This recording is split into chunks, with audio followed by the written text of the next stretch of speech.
set to get together here at Neyland Stadium in Knoxville. A lot of legends walking around here. We hand off to Herschel. He's running over. He ran right through two men. Manning rolling to the right side, throws at the end zone. Touchdown, Tennessee! My God almighty, did you see what he did? We just stepped on their face with a hobnail boot. Dobbs heaves it. Jawan Jennings. Tennessee wins!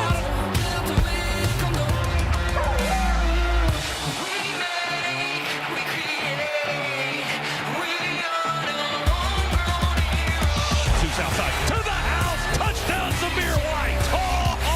Jordan Davis swallowed him whole. Pick, he's gonna take it to the house. Dinner's cooking. Touchdown to Goldie. Hooker into the checkerboard. Touchdown Tennessee. What a big play by the Tennessee defense. Crank up Rocky Top.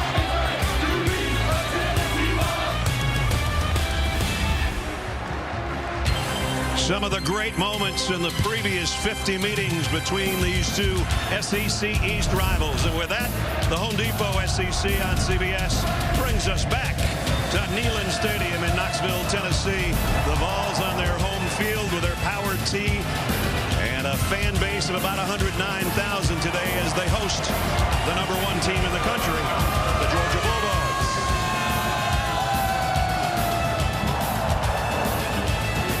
As you take a look at the SEC East standings, Georgia alone on top, trying to cap off a perfect conference season for the first time since 1982.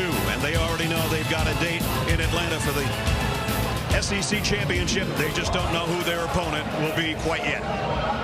Welcome, everybody. I'm Brad Nessler with Gary Danielson and Jamie Erdahl. Georgia trying to become a perfect 10 here today, Gary, and I think finally the quarterback situation has been managed, right? Yeah, a couple of weeks ago, right, it was who was best in practice. Well, Stetson Bennett solved it in the game. He's been winning. He's been playing great football for Georgia. He's the guy. The way he plays fits this offense and their defense. But we're going to see maybe the most healthy backup quarterback with a big name, 5-star JT Daniels. He was the original starter. He's healthy. Will we see him? We don't know. But they've got two of them that Kirby says, I feel comfortable with both. Well, you got to be comfortable with the defense they have, too, giving up 6.6 points a game. If you had quarterbacks on defense, they got a couple in the linebacking I corps. think they do. You know, we talk a lot about that defensive line, but this might be the best combo of inside linebackers in all of college football. Nakobe Dean, we saw it. He did the job to pick 6 against Florida. And Quay Walker, the big inside linebacker, he was all over the field against Florida in that football game. At any level, this Georgia defense is pretty good.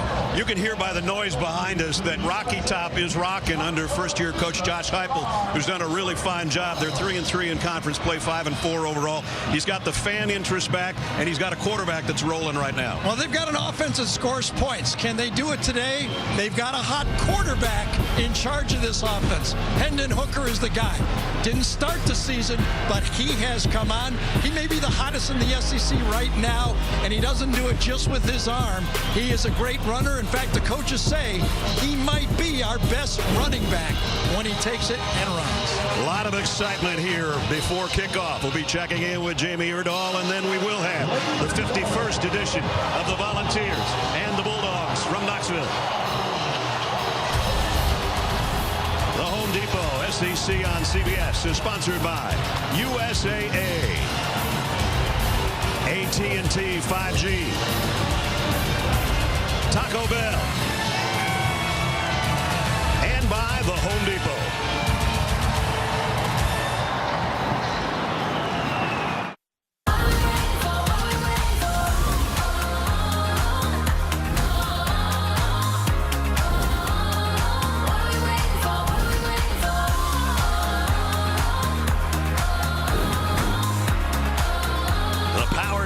Opening up, and the Volunteers will follow Smokey out. 5 wins, 3 in conference play, and in those wins, they've averaged 49 points a game. Question is, can they do it against this group? Here comes the #1 team in the country, the Georgia Bulldogs.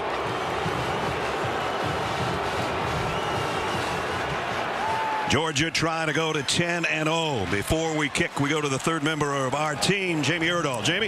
Brad Gary, it seems every team in search of a championship faces adversity, and Georgia is no different in this fate. Kirby Smart has shared with us that there is a stomach flu bug going through this team right now. 8 players are experiencing symptoms of the 70 that traveled to Knoxville. They were receiving IV hydration right up until kickoff, and some of those players are starters. Furthermore, Georgia remains without linebacker Adam Anderson. He is facing a felony charge after being accused of rape in late October. Anderson turned himself into police on Wednesday and remains in custody until a bond hearing next week. He has denied the allegations. Georgia suspended Anderson indefinitely from all team activities. Brad, Coach Kirby Smart told us that he is being kept updated through the university. All right, Jamie, thank you.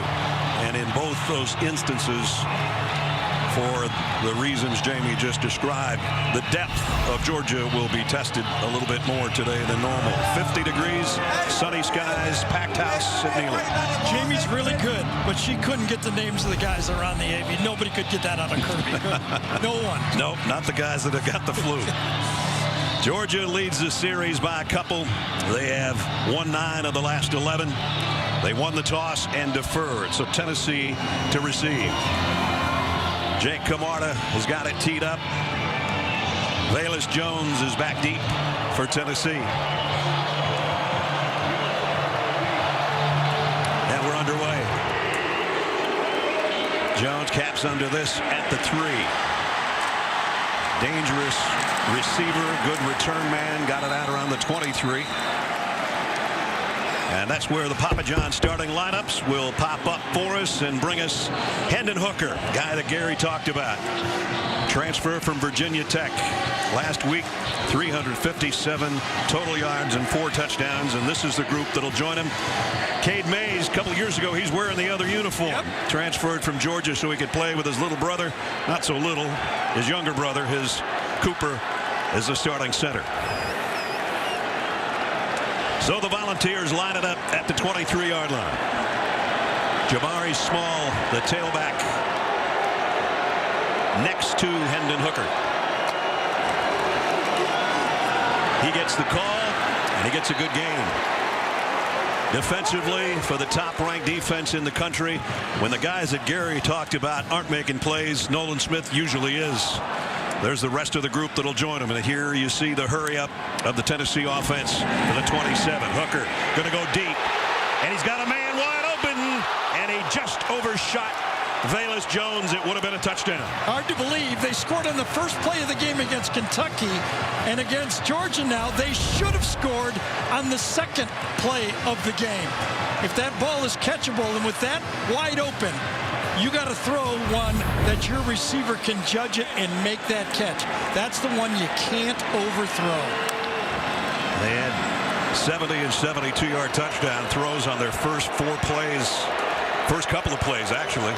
Holy cow. A week ago. You got to figure Georgia's working on big plays early, and they still popped it. 3rd and 5. Here's Hooker on the run. Getting to the edge, got the first down and more. Out across the 40. First down, Tennessee. Well, we talked about the skill that Hendon runs the ball with. Can he take the hits all game? He will if he runs against this Georgia defense. And now it's Small who takes it into Georgia territory. Jabari Small with a big gain. Tough to show highlights and replays because Tennessee, when they get it going, will continue to snap it fast. Here they go. Small got 9. 2nd and short, and the throw is complete. First down, out of bounds to 46. Jalen Hyatt. And Tennessee rolling here on the opening possession. There's always a phrase of the week. And for Tennessee, the phrase of the week this week was, get it started. Each series, get it started. They got it started. You bet. And again, Small cuts outside, got around a would-be tackler, Nakobe Dean, and Tyndall bring him down. But another good game. So for the last 2 weeks, Georgia has faced backup quarterbacks.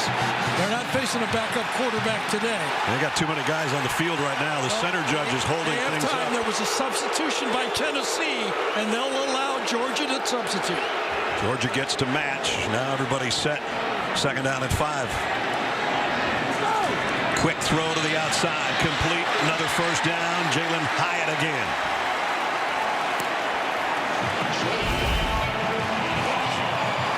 They started this drive at the 23. They've worked it to the Georgia 31. Hooker backpedals, goes long to the corner of the end zone, broken up. And a flag down on Keely Ringo. And Keely Ringo, the freshman, knew he was beat. He didn't know where the football was, and he decided, I'm going to get pass interference. It's only a 15-yard penalty rather than letting the ball be caught. It's a smart move. Defense, number 5, 15-yard penalty, automatic first down. And you see Ringo draped all over the intended receiver. We all know the difference in the rules. In the NFL, the ball would go to the 2-yard line. Right. Here it's a 15-yard penalty. Bottom of the screen, man-to-man coverage, beats him cleanly. Nice throw this time. Your guy can catch it 2 yards inbounds. Tennessee already in the Georgia red zone at the 16 with that penalty. 4 runs and 3 passes so far in the opening couple of minutes. Yeah, and as important as 4 and 3 is it's 7 plays, keeping your defense off the field.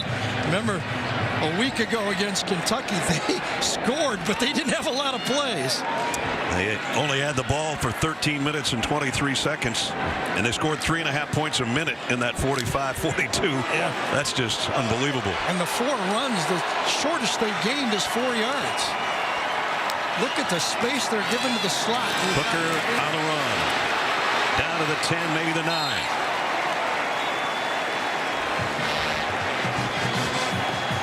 Numbers from a week ago. Look at that. Amazing. Most of the coaches, both for Georgia and Tennessee, so we've never seen anything like it. Right. Yeah, they're already at the Georgia 9-yard line. And that looks more like the Georgia defense. Jalen Wright maybe got a yard. So right now, Coach Heupel is deciding whether if it's 4th and short, will he go for it? Will he kick a field goal? And again, both teams substitute. Jabari Small comes back into the Tennessee backfield. 3rd down and 3. Tennessee a 45% 3rd down team so far this year. Got to get to the 6. Hooker throws it. They are going to get more than 6. They'll get a 6-point touchdown, Tennessee.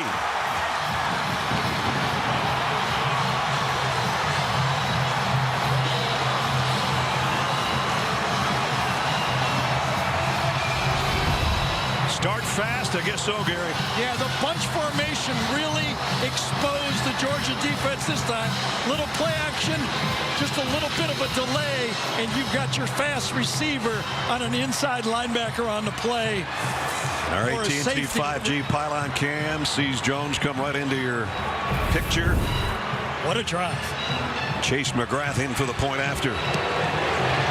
Georgia's given up more points in the opening drive to the Volunteers than they average per game in their previous 9 opponents. 77 yards in 10 plays. Hendon Hooker, his 22nd touchdown toss of the year, and the Volunteers up 7-0.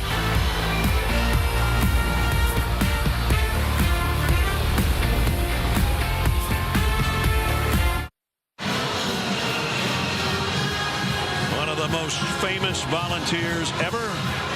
Peyton Manning being honored here today.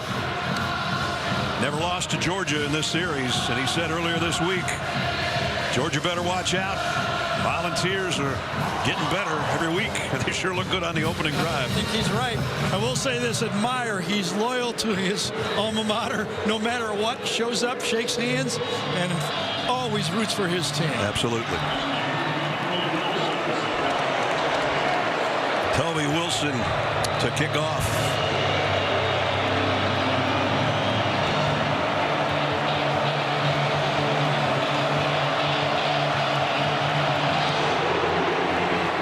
This one is returnable from the 5. And it's Zamir White who gets out maybe to the 22.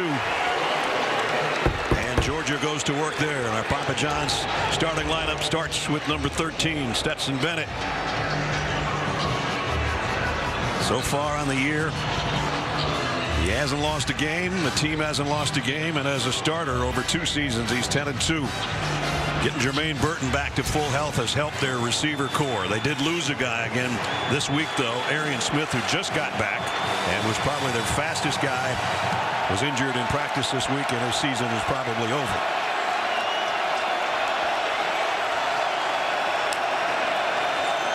Bennett, quick throw to the outside. He's got a man wide open, and it's Kearis Jackson on the run.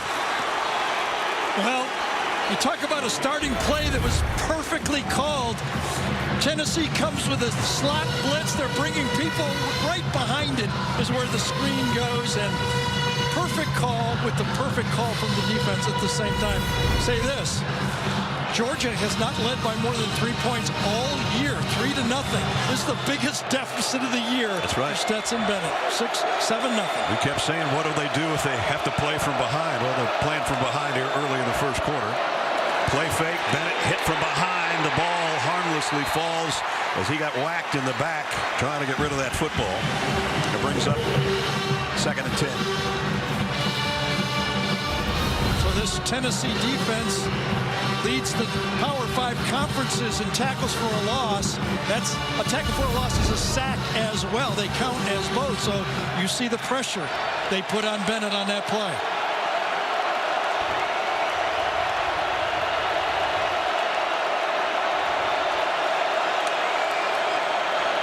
Zamir White puts his head down, goes for about 3, and he'll bring up a 3rd down and long. And this is the volunteer defense that Georgia's looking at right now, led by Jeremy Banks, who leads the club in tackles. Georgia coming in 47% on the year on their 3rd down conversions. They're going to have to get it into Tennessee territory to move the change right here. 3rd down and 7. One note, it's a Broderick Jones at left tackle here. In for the injured Salyer, number 69, 59, playing left tackle. Let's watch that matchup. James Cook in the Georgia backfield. Bennett flushed out of the pocket. He can run, and he does, and he's got the 1st down. Goes down to the 43-yard line, and that's the added advantage that he gives this Georgia offense. Well, I'll tell you what, Broderick Jones got away with one here. He held on the play. Watch this. It's a blitz coming from, I think it's a corner cat. Watch him grab and turn just at the end of that play. 14-yard scramble by Bennett. Now it's James Cook for 3. Brought down by Roman Harrison. You don't hold if it isn't called, right? That's right. There's no laundry on the field. There's no foul. Not a foul.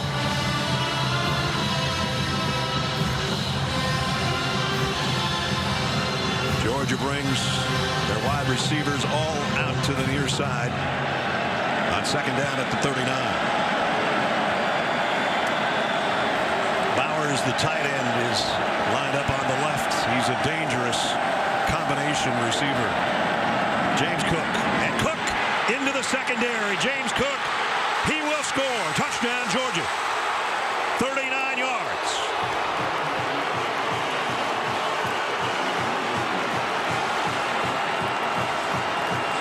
Cedric Van Pran, number 63, the center. Watch the job he does getting to the 2nd level to make this play.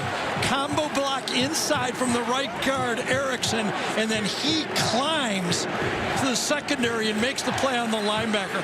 What a beautiful job blocking by that Georgia offensive line. And they might not have been behind by a lot, and they weren't behind by a lot either. Not for very long. 2:32. Podlesny in for the point after. It's up and good. Beautiful execution by that Georgia offensive line. Season-long 39-yard gallop for James Cook caps a 78-yard touchdown march in 6 plays. First quarter, a lot of fireworks already at Neyland. We're tied at 7.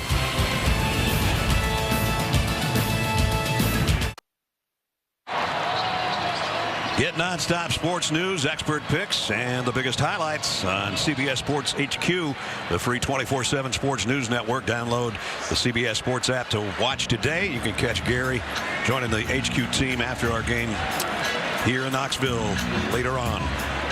7-7. What a start, huh? 16 plays, 14 points. We'll take it. Georgia fans are going, the other team allowed to score a touchdown? Yes. Holy cow. Well, they knew there'd be one of these games when they faced an offense that could move the ball. Now we'll see how they adjust on defense.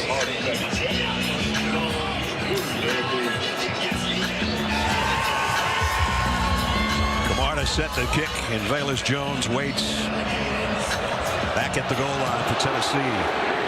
This time Camarda knocks it out the back of the end zone. So Tennessee will come out to the 25. Well, Ness Velus Jones didn't get that one, but he did get the one before. He's lined up in the slot in that condensed formation.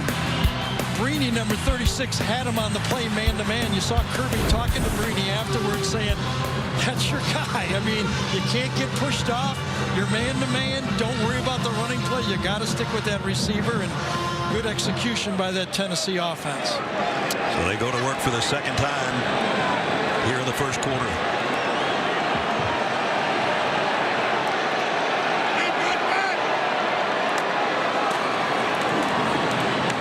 RPO and the quick throw, and again the receiver open, and is Payton. Javonte Payton picks up 8 or 9, and he's hurt. So as the injured player's down, as soon as the man goes in motion, and then Hendon says 3-on-2, I'm coming out here. It's an RPO. He sees only 2 defenders out there with the motion. He's coming out with the quick screen to the receiver. And hopefully just had the wind knocked out of him on the sideline on the end of the play. Javonte Payton out of Nashville. We'll check on him when we come back.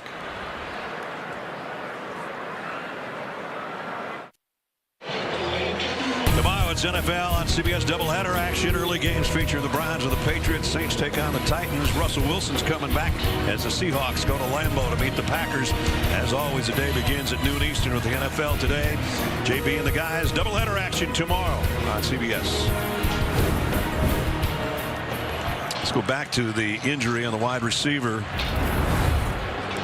Inside, Dean is going to come on the inside on the blitz, but watch Channing, number 41, Channing Tindall, come across. He's the one that gets the hit. Talking about that speed from the inside linebackers. They play 3 of them, Walker, Dean, and Tindall, and they all can run sideline to sideline. Javonte Payton is in the medical tent. It looked like he was favoring his left arm when he finally got up and headed to the sideline. So we'll try to get a report, Jamie, on that. Meanwhile, it is second down and 2. And here is number 2, Jabari Small. Is going to be close to the first down. Don't know if he got it or not. Devontae Wyatt's got him all wrapped up.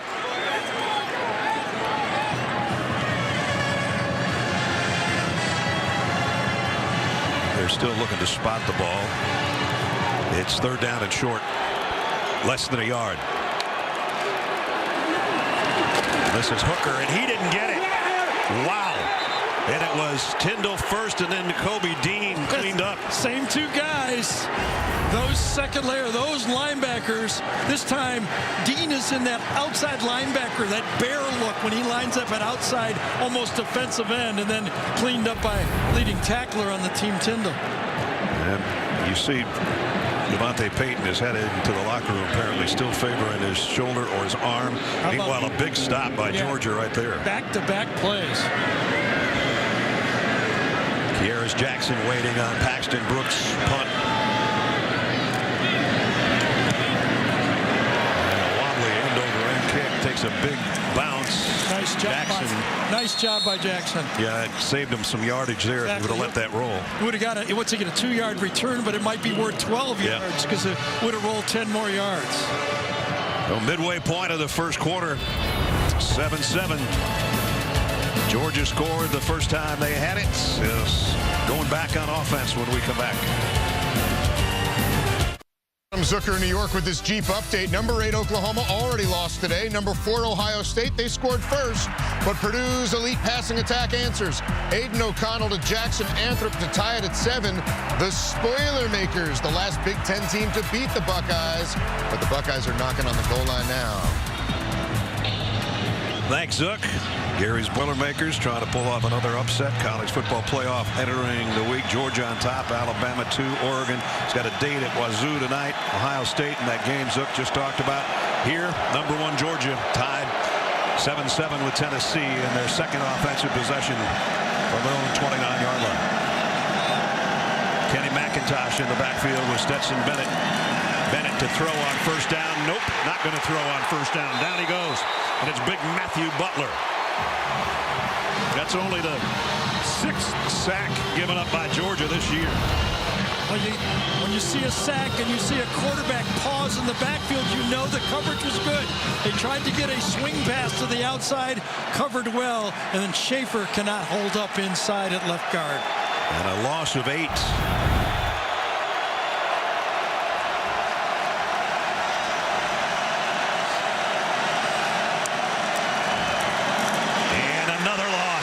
Gary talked about the tackle for loss group from Tennessee, and they've got back-to-back. That's Omari Thomas. Yeah, and this time Warren Erickson, number 50, reaches to make the block and gets beat inside. That's the one thing when you step outside and that guy takes that inside move, you've got to hustle and try to take his legs out. A loss of 8 and then a loss of 4 more. And it's 3rd and 22, and you got to be careful here. Yeah, I think that play call from Todd Monken will be very careful or very deep. Nothing in between. James Cook's going to flush out of the backfield. It's the quick throw to Kearis Jackson. Jackson got a couple blocks and got back across the original line of scrimmage, but it's 4th down. So for a defense of Tennessee that gave up over 600 yards last week, 99 plays from Kentucky, and on the first drive Georgia goes down the field, that is a big stop for this defense. And Tim Banks, their defensive coordinator, well done by the Vols defense. It'll force Jake Kamar to punt. And 2 one-on-one plays there, beating their man. That's the key to a defense. You got to win those one-on-one matchups, and this Tennessee defensive line did. Camarda averaging about 46 yards a punt on the year. Davis Jones is going to get out of the way of this one, and no, he won't. He's going to take it on a hop, as Jackson did on the earlier return for Georgia, and he saved him some yardage too around the 17-yard line.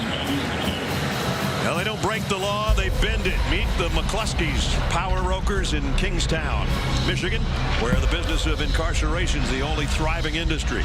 New drama, Mayor of Kingstown from Yellowstone co-creator Taylor Sheridan features Jeremy Renner, Diane Wiest, Kyle Chandler. You can stream it now exclusively on Paramount Plus. That's last time Tennessee was stopped on 2nd and 3rd down, but they've been winning on 1st down. That's why their offense is working.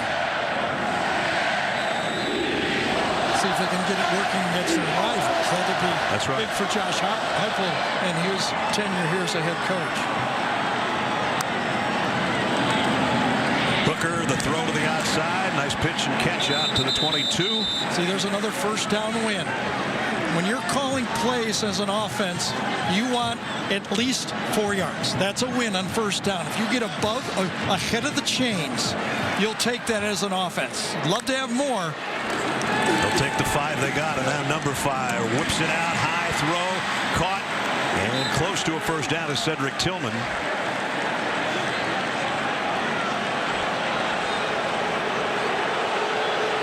Yeah, they didn't like the spot on that play. It's 3rd and inches. Remember, they were stuffed last time, going hurry up.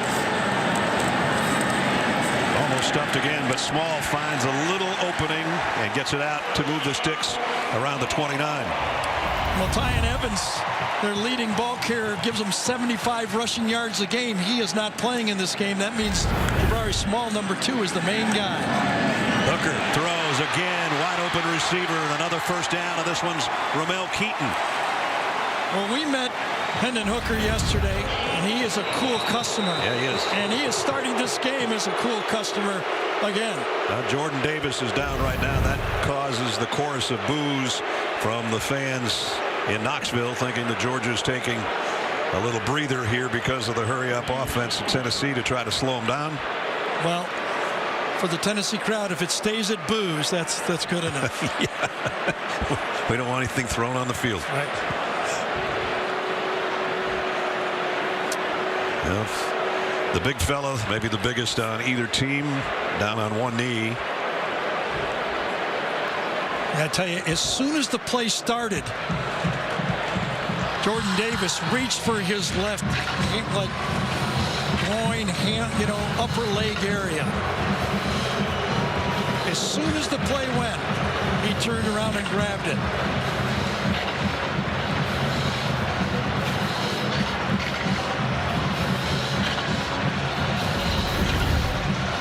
I think he's right here. Watch as he turns around. As he turns right away, he feels it. He doesn't look to the bench or anything like that. On that one, he feels it and goes down to one knee. Yep.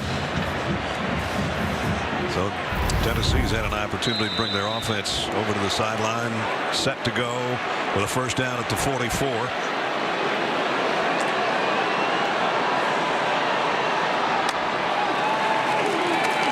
Hooker, look out from behind. He got away from Wyatt. And he not only got away, he might be close to a first down. Ball comes out at the end. All kinds of things happening on that play. Well, Wyatt inside makes the play. Just an arm over, does a swim against Jerome Carvin, number 75, and gets into the backfield. And as Brad told you, just a miraculous get away from that pass rush. The ruling is that there was a fumble recovered by the offense. First down. So that's a pickup of 18. And it should have been a loss of about 7. Yeah. So Tennessee right back in Georgia territory at the 38-yard line. It's under further review. They're going to take a look at whether or not he was down or that was a fumble at the end of the play. Wyatt inside right here is going to make the play. Swim move, gets into the backfield, and then how does he get away from that big man? Then he does that, and then the end of the play, the scoop. Yeah, I think he was down on the play. The ball, I don't think, comes loose. His leg is already hit at that point. His bottom comes down, and then it's stripped out. Yep. Yep. Knees down, shin down. Well, I'm glad they're taking a look at it, because that would have been a free extra 10 yards. I think Georgia's defense is glad they're taking a look at it. So they can get a breath. They got to get a breath against a tempo offense that they're facing.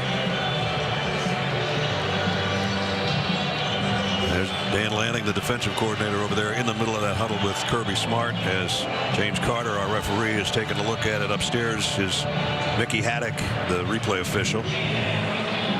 I don't really think there should be a lot of controversy on this one, and again, unless they've seen something we didn't see. And again, first down being good to Tennessee. I mean, they are making plays and keeping this Georgia defense off balance with their success on first down. Well, Hendon Hooker's knee is down there, and maybe they're looking at where he landed more than anything else on this review. His rear end's down there, and the ball still isn't out.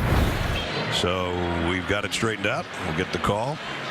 I think it's more about the spot maybe than whether or not it was a fumble. After review, the runner's knee was down before the fumble. Will be second down and 1 from the 47-yard line. So they got it right. It'll be second down and 1. Now here's one of these ones where you want to go short yardage, go deep. Because they didn't have success picking up the first down earlier, or do you just want to run it twice in a row and get the first down? That guy will be making the decision.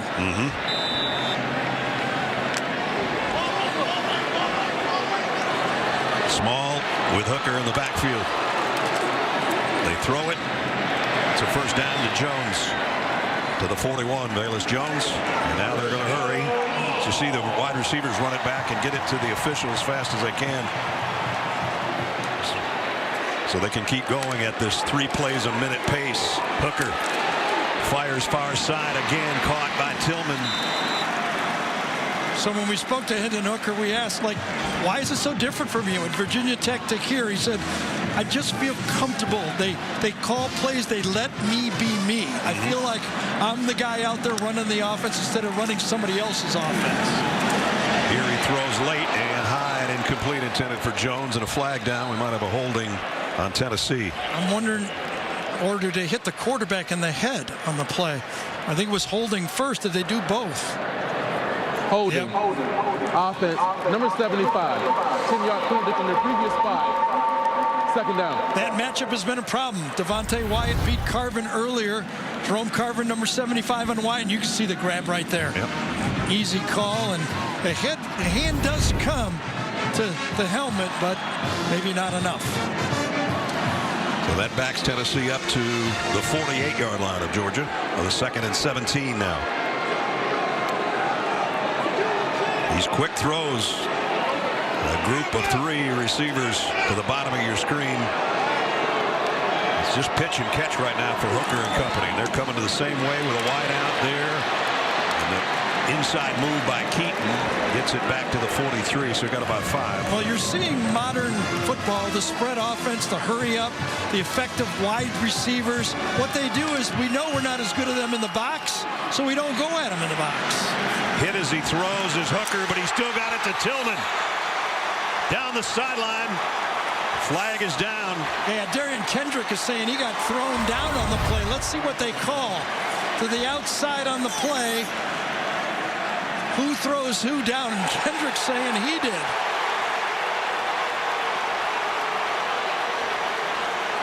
I think Jalen Hyatt's saying we're both fighting. He fell.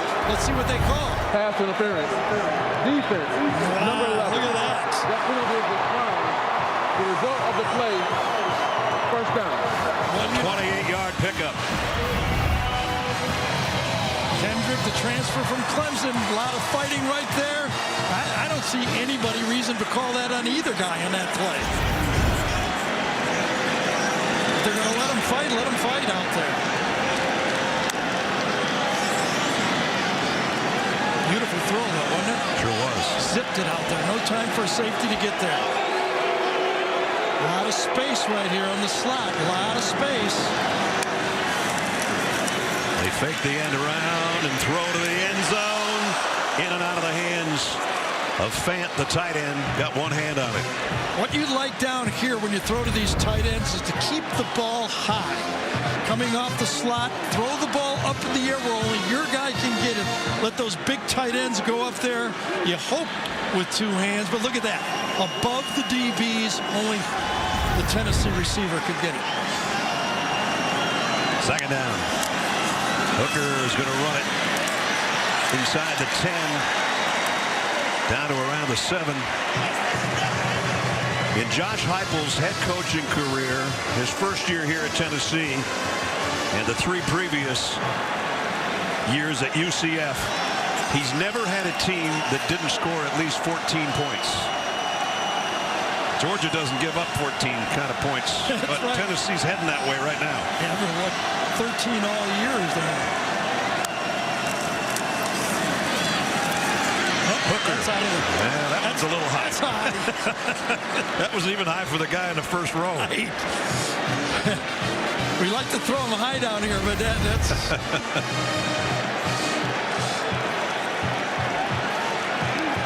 Nobody really to go to the ball to, and everybody's yelling to the referees, I got held, he got held, and those back judges and officials are going to have their eyes open and not listen to all the chatter because everybody's grabbing right now. Chase McGrath will come out to try to tack on 3 here. This will be a 24-yard field goal attempt for Chase McGrath. Georgia's good at blocking kicks. They have been this year. They don't get anywhere near this one. Tennessee has the lead for the 2nd time in the first quarter against the #1 team in the country. Josh Heupel's Volunteers up 10-7.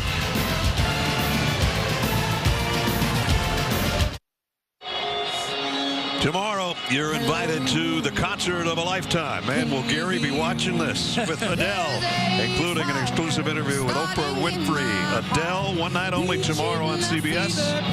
Gary's favorites, if everybody doesn't know, Adele and Bruno Mars. I'll take that. Also, the other half of the household will agree with it, so we're in harmony there. More of a Kenny Chesney guy. I'm in Tennessee. I do that too. Yeah. Speaking of football, it's been first down for Tennessee. They've had 10 of them. 8 of the plays have been 5 yards or more.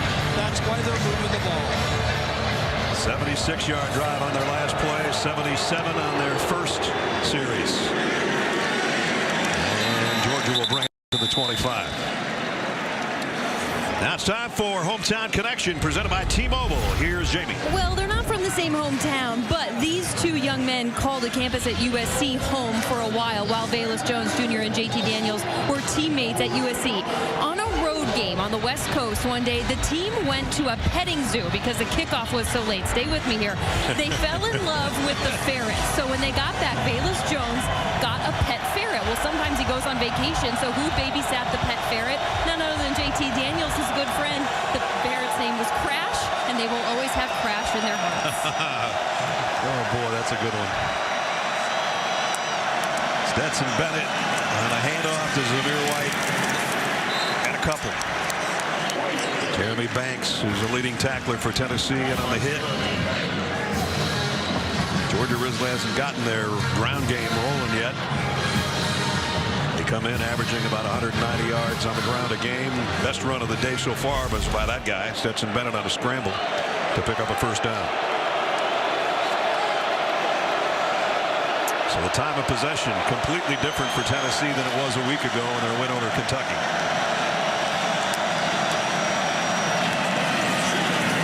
Kenny McIntosh this time got to the 30. It's going to be third down and almost 5.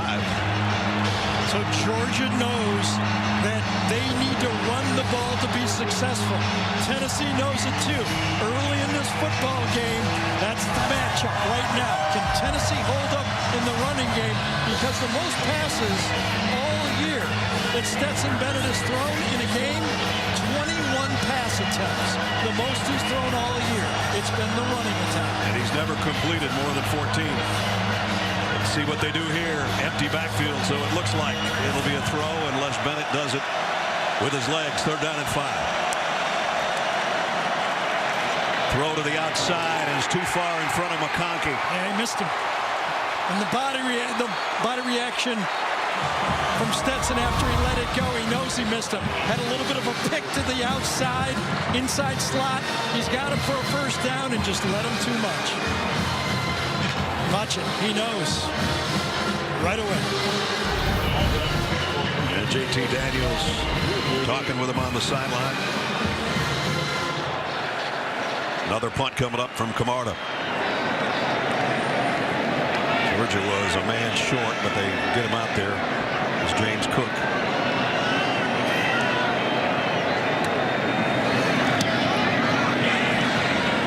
Fair catch taken around the 25 by Jones. And Tennessee going right back to work on offense with 7 seconds remaining in the first quarter. Tonight, 10:30 Eastern on CBS Sports Network.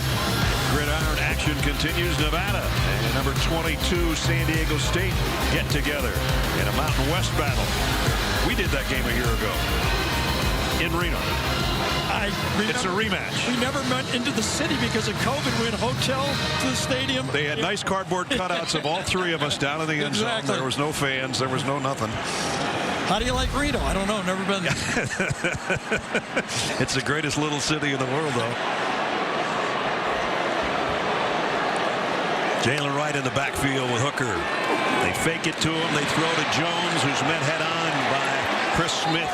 But he's still got a couple yards. And that's how you tackle in the secondary. Chris Smith on that one. We played 15 minutes. Top-ranked Georgia finds itself in an unfamiliar position, trailing 10-7 to the Tennessee Volunteers.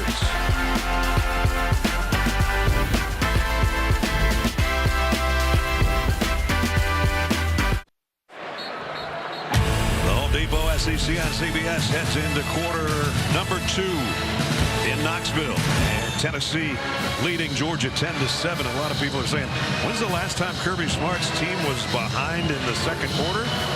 Mississippi State a year ago. And questions have been all year long. Can they play from behind? So we'll find out. They've been behind twice already in this game, and Tennessee's got the ball back. Hooker wanted to go deep, and he got hit from behind by Trayvon Walker, I think. Now that's a quick pass rush right there.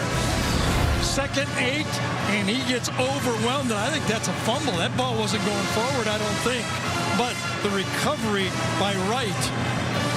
I guess it was a Kobe Dean just right in the middle of the pack. Overwhelmed with that pass rush. Now that looked like the Georgia defense. Yep. You know, first sign was on 1st down. They ran that slot screen. Instead of getting 5 or more, they got 2, and then they came. It looks like that Georgia defense is tightening up. Loss of 11 on that one. They keep it on the ground. And again, that looks like the Georgia defense. It'll force a punt.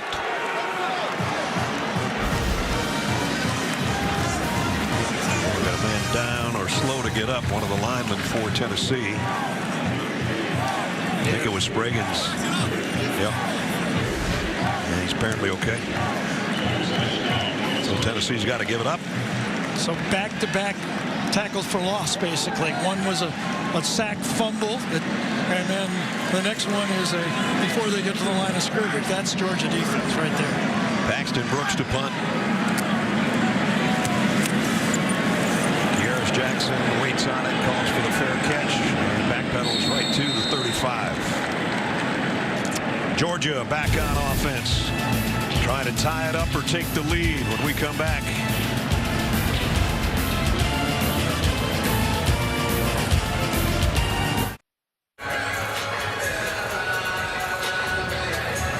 (10-7) Tennessee with 13:28 to go in the first half, and now it's time for Do Project Smarter, presented by the Home Depot.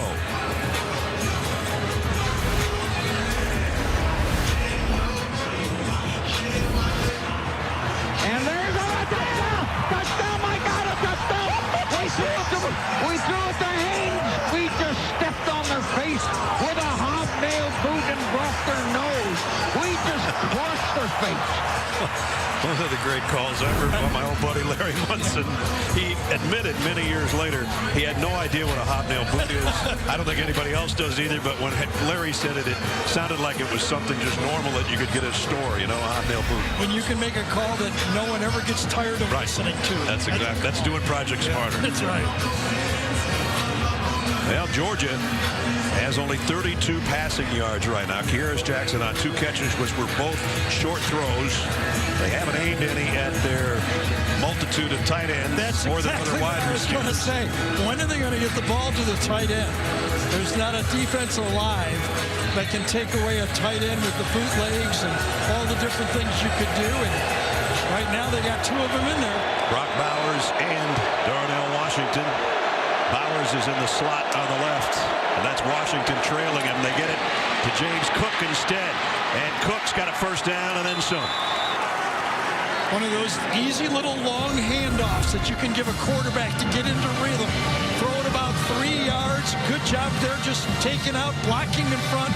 That's where those tight ends, when you're able to play those multiple tight ends and they can run well enough in space, they can really help you in the blocking and the screen game. James Cook got 12 off that reception. Now they got 3 of them in over here. And Zamir White in the backfield. They fake it to him. Bennett has to throw and get rid of it as he couldn't find anybody open and he was getting pressured. As right now we got time to look at the Dr. Pepper SEC standings. Both sides. Georgia's already wrapped up the East. Alabama's got a non-conference game. They have the edge by 1 game over Texas A&M, but A&M has the win over Alabama to their credit, so that side's not done yet. And before we find out who's going to play December, the first Saturday of December in Atlanta. How about the Pirate Mike Leach? Huh? He's got a good season going with that football team. Tennessee's got a good season going under their first-year head coach Josh Heupel right now and has the lead on the top team in the land. Bennett takes off on the run, and he gets the first down. Put a little move on out there in the middle of the field. Well, remember in the Ole Miss game right here in this stadium, Matt Corral ran 30 times for 222 yards net.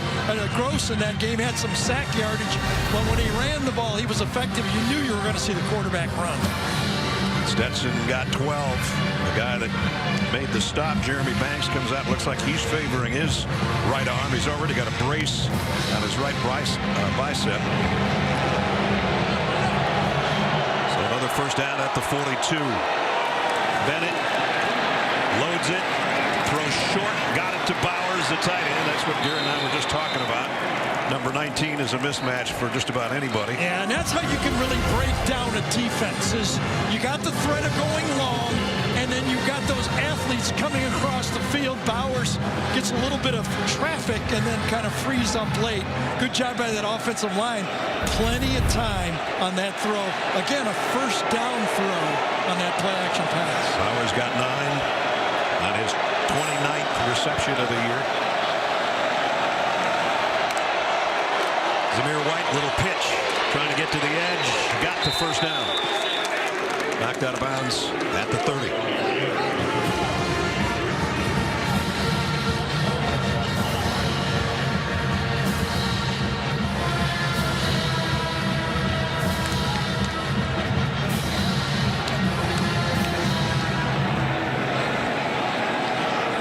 Georgia first down at the 30-yard line of Tennessee.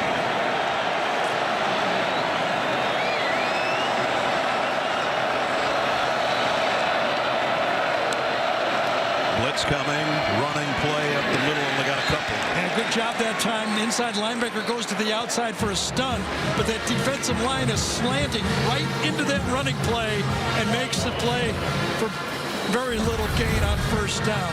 Watch the stunt inside. The linebackers coming to the outside, and boom, they get in there and just actually taking on the block, trips over his own man. Only a 2-yard gain, second down and 8.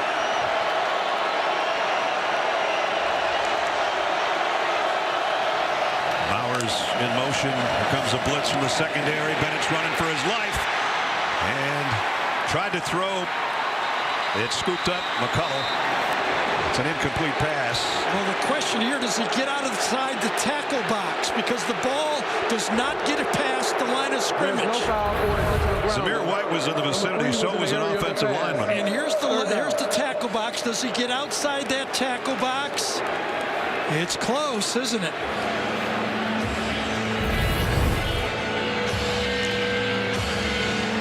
Pressure was coming from Beasley, and it's a third down and long again for Georgia. Smart saved a lot of yards with getting rid of that ball. I'll tell you that, because that was a big-time sack. Georgia's only converted 1 third down.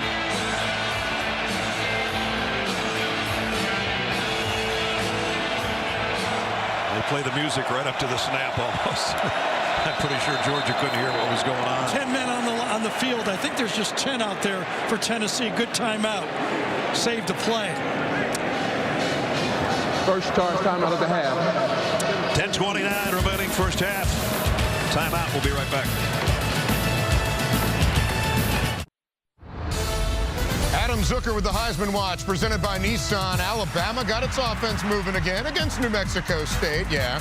Bryce Young completed his first 13 passes and tied a career high with 5 touchdown passes as well in the blowout. Kenny Pickett had a big night Thursday in the overtime win over Carolina with 3 touchdowns there. As we go back to Ness, Gary, and Jamie in Knoxville. All right, Zuck, thanks. We'll see Bryce Young next week. Stetson Bennett's done most of the damage with his legs today so far. Yeah, early in the game, remember, he saved a sack here with his legs. That was not a designed run. The next run he made on the quarterback draw was designed.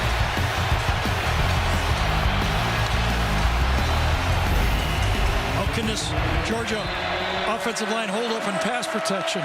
That's the question here on 3rd and long. This would be a long field goal if they don't pick up the first down. 3rd and 8.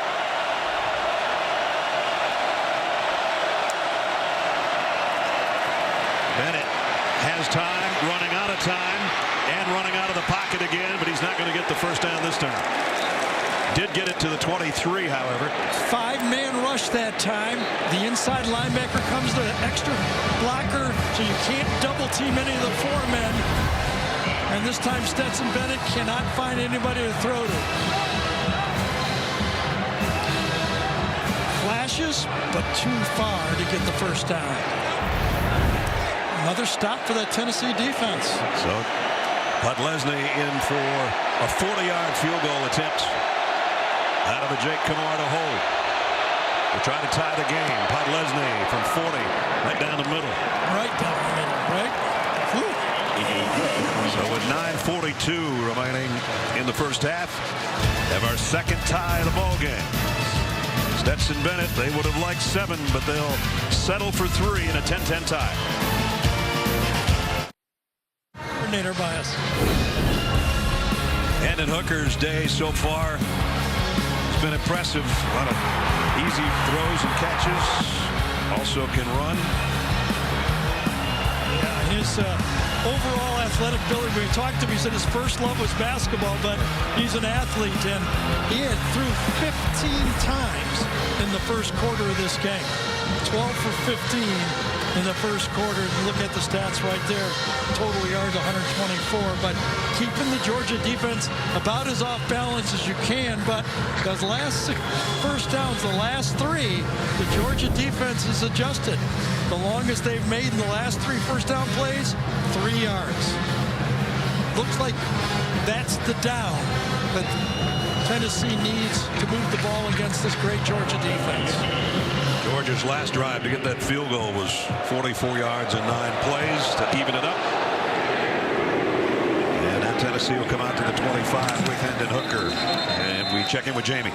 Well, we saw Tennessee wide receiver Javonte Payton suffer an injury in the first quarter. That left arm and shoulder look very painful for him. Tennessee has ruled him out for the remainder of the game. Guys, he caught a touchdown pass last week in that Kentucky win.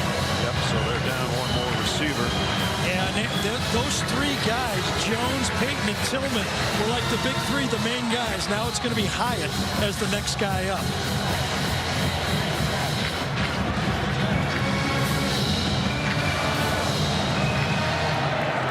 First down for the 25 for the Vols.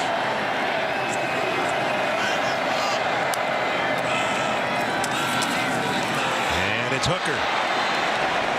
Georgia's defense went for the tailback. Hooker got 5. Kobe Dean made the tackle. If they gain 5 yards, they're going fast. Yep.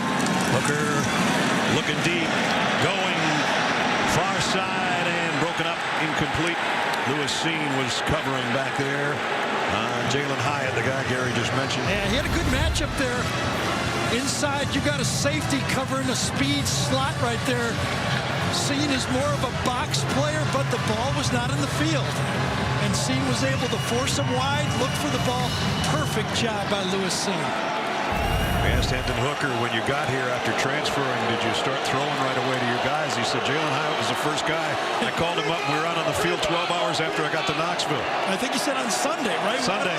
Right away.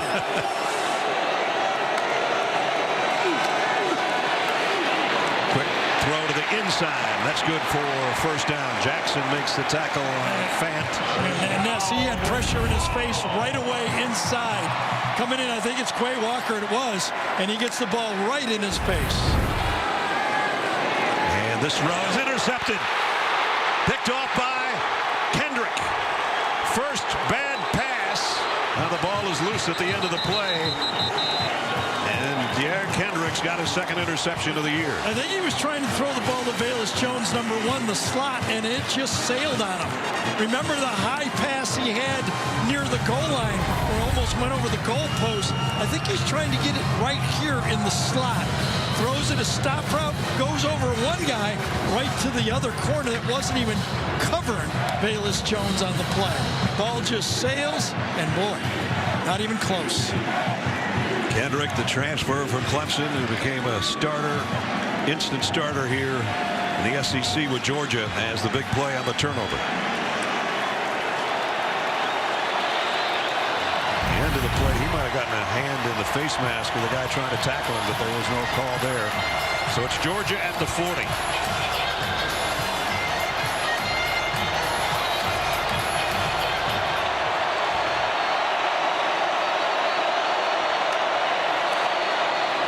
Bennett lofts one. Oh, that's holding, isn't it? Did he grab him? Intended. Oh, he did not get called. A.D. Mitchell was the intended receiver. I thought Alontae Taylor grabbed him by the... Let's see if he does. Oh, he got him with his left hand just a little bit and slowed him down. Yes. Look at that. From behind, he grabs him and you see, he turns around. Mitchell goes, he grabbed my back of my jersey there. Well, he's covered some of the best receivers in his career at Tennessee that we've seen in this conference the last few years. And that time he was on the freshman and got away with one. Only a short gain. It's going to bring up 3rd down and long. Remember on 3rd down last time, Tennessee brought an extra rusher and forced Stetson Bennett out of the pocket.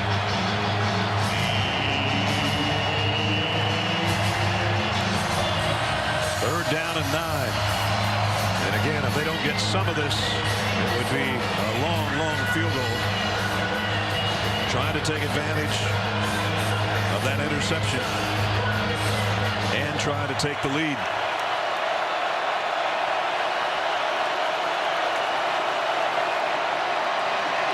Bennett, deep middle, got it, complete. McConkey for the 1st down. Well, give this one to the offensive line. Remember last time he was flush.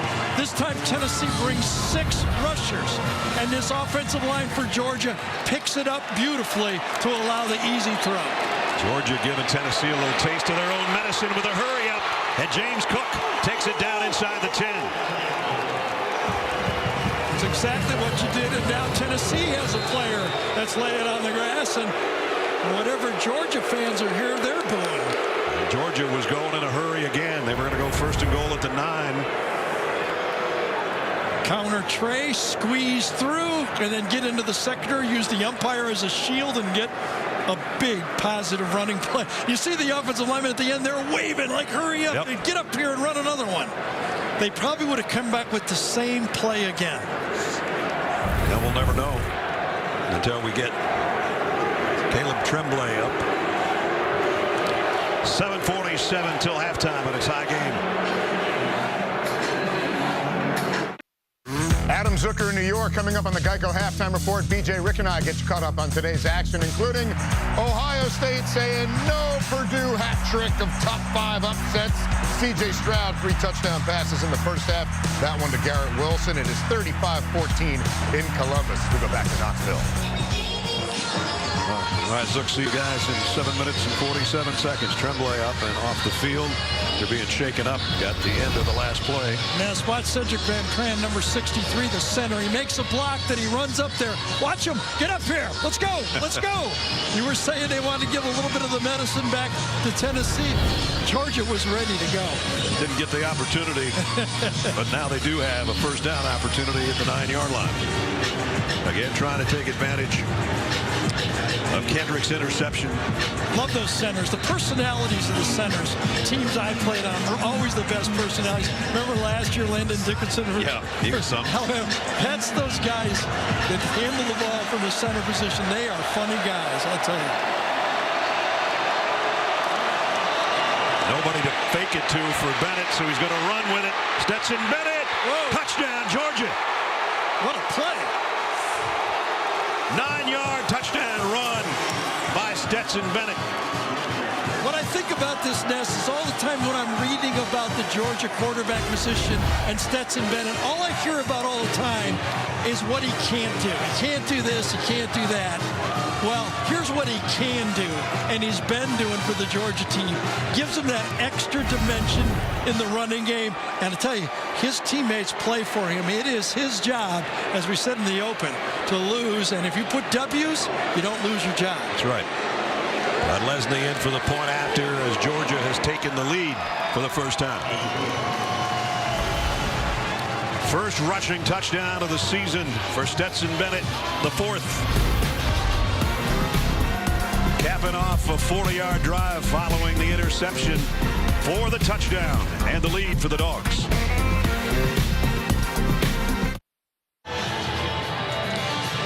(17-10), Georgia has taken the lead. Interception by their defense, 9-yard touchdown run by their quarterback. And the #1 team in the country in front for the first time today. Now Josh Heupel has to figure it out. It's a 3-and-out before that led to a field goal. So you go 3-and-out interception, and all of a sudden Georgia scores 10 points. Josh Heupel has to find his offense and produce some time for that defense to settle down, as well as we've seen when Georgia can take control of a game in the second quarter. Right now we're going to test your knowledge with our Aflac trivia question. Since 1990, which coaches have won national titles at their alma maters? Give you the answer a little bit later. First down to the 25. Hooker looking the same way, throwing the same way as when he threw the interception. This one's to Velus Jones, and a pickup of 5, almost 6. And they go in a hurry. Georgia just a 3-man defensive front. Jabari Small trying to weave his way through that group, and he's not going to make it. So Georgia was not quite lined up correctly that time, but when we talked to Kirby yesterday, he said, listen, we watched all the games. No one has lined up correctly on every play against these guys. Yeah, all year, because they go fast, and it's just hard to do. On 3rd and 4, Hooker throws. Whoa, that one got away from him. That is 4th down. That's, 2 out of the last 3 passes have gotten away from him. Remember when he completed that one with that guy, with Quay Walker right in his face? This time he goes left, and then that's another high throw. Had 3 very high throws, not even in the ballpark so far here in this game, and giving the ball back to this Georgia offense. 3 and out. Paxton Brooks to punt. Georgia's playing defense safe here. Yes, they are. And now Kearis Jackson is going to trot backwards to get back around the 30. Off the side of Brooks' foot. But it does get to the near sideline of the 28. That's the fair catch, but a flag down back at the line of scrimmage. Actually back in the Tennessee backfield.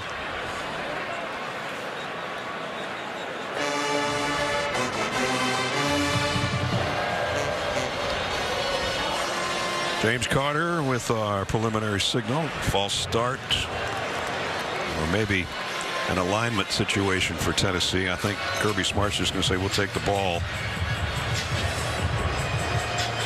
When you shift like that and you don't align illegal properly, formation against the kicking team. That 5-yard penalty will be added to the end of the kick.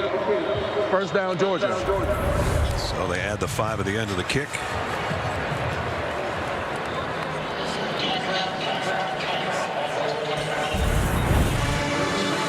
Make it the 33-yard line, I think. Don't forget, coming up on the Geico Halftime Report, Adam, Rick, and BJ will bring you first half analysis and all the highlights from around the country on a busy day in college football. The Geico Halftime Report.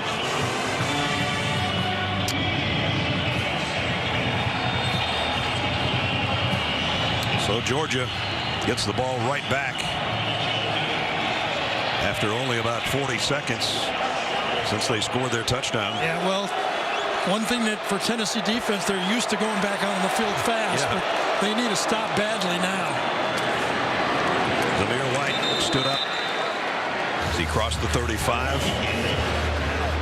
And Zamir's a little tangled up with somebody, or, thought he was shaken up. I think he just had his cleats tied up with somebody else or something. He's going to go out. James Cook. Yeah, James Cook, we had that good rundown on the goal line. You think about James Cook kind of as a scat back type guy, but he's not that way. I think Kenny McIntosh is in that right now. Kenny McIntosh is in. Fitzpatrick, the tight end, closes in on the left side. It's going to be a throw out to McIntosh. Made one guy miss. Got it near the 40. Still going to bring up 3rd down and almost 4. John Terry made the tackle. So Tennessee is last in the conference in third down defense. 49% of the time, teams are converting on third down against this defense. If they could get one, if they could hit the other side of the 49 right now, it'd be a huge stop. And one of the worst in the country, too. Yes. Cook is in there on this third down. They've been bringing 5 and 6. What will they do this time? Mitchell and Burton are the wide receivers. Bennett is going for Fitzpatrick, the tight end, and missed him by quite a bit. Yes, he did. Only a 4-man rush. Stayed in kind of a zone defense. Had a throw, but he, I think, expected Fitzpatrick to move more into the hole, and Fitzpatrick just stayed right there. And it was just a button hook by the tight end, and the ball was going out in front of him. So Georgia gives it right back. Camarda to punt. I'd call it more of a miscommunication than a bad throw that time.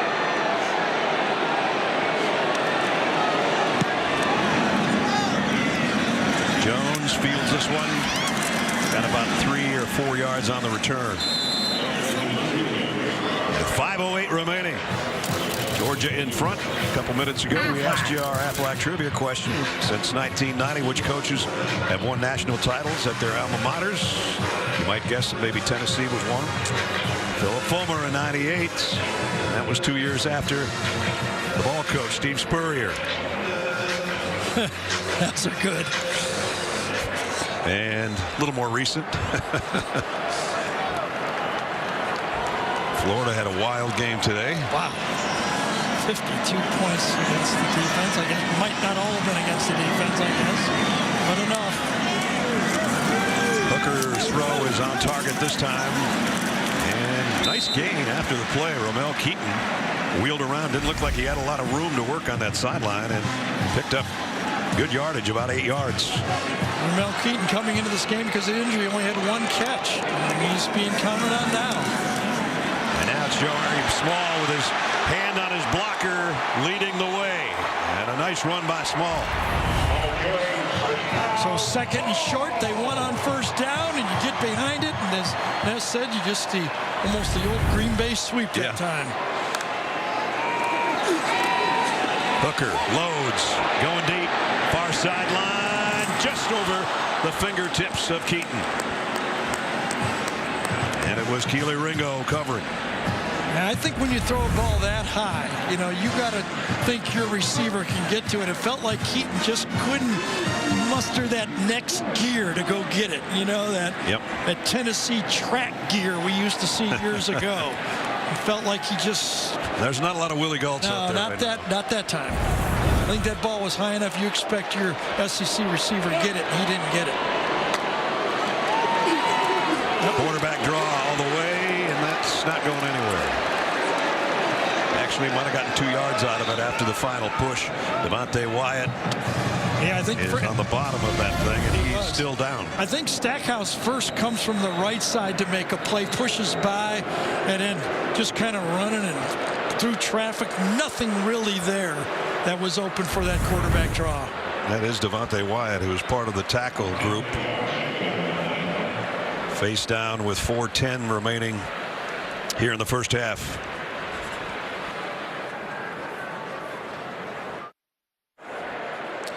Devontae Wyatt, big senior defensive tackle out of Decatur, Georgia, and still has not gotten to his feet. Yeah, part of that inside trio of veteran players that, you know, just kind of stuff all those run plays between the guards and the tackles. Hooker landed right on him as he was bringing down the Tennessee quarterback. So Jordan Davis, who has not returned after being shaken up earlier, hasn't been back in the lineup yet, and now Georgia loses another one of their defensive front players.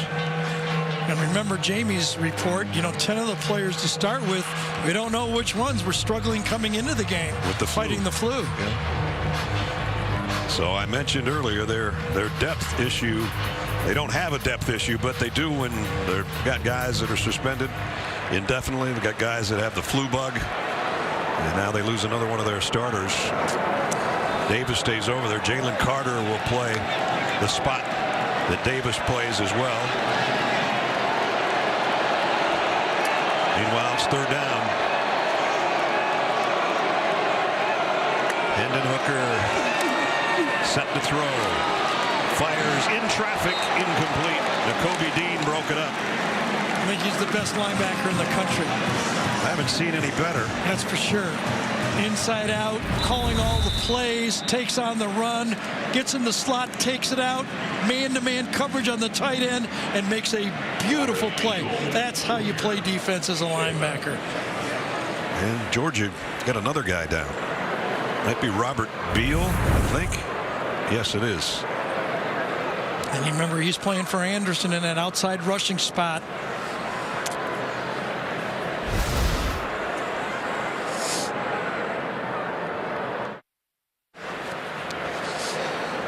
So Beal, the injured Georgia player, attended his lower right leg.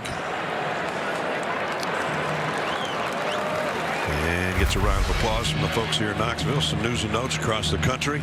Cal and USC talking about flu bugs and everything else. The COVID issue got that game postponed. First Power 5 game postponed because of COVID-19 this year. Jim Mora Jr. back in coaching with UConn. And Auburn's Eagle Spirit retiring today. Made the first flight at Jordan-Hare in '02. And the Spirit went down, I guess, when the leads. For sure. Thought they had that game in hand. Kearis Jackson waits on Brooks' punt. We got all of this one. Jackson late fair catch and makes it right around the 10. So Georgia has 3 timeouts remaining with 3:42 to go in the half.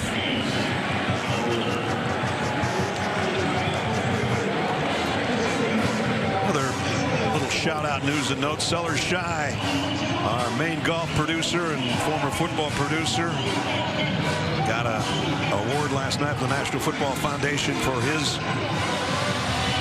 the Ole Miss chapter, I should say, for his contributions to college football. He contributed to our dinner when we were down there at Ole Miss. Did. Ole Miss. Not too long ago. Sellers, congratulations. Son plays on the team, and remember he was on this crew for many years. That's right. As well. So Georgia's 90 yards away from the Tennessee end zone. The fans are really getting into it. James Cook goes for 9, though. That'll quiet him for a second. Jeremy Banks. If you're Todd Monken, excuse me, Brad, if you're Todd Monken, how do you manage Stetson Bennett? You know what he is, you know what he isn't, you know what he can provide. You don't want to make a mistake down here.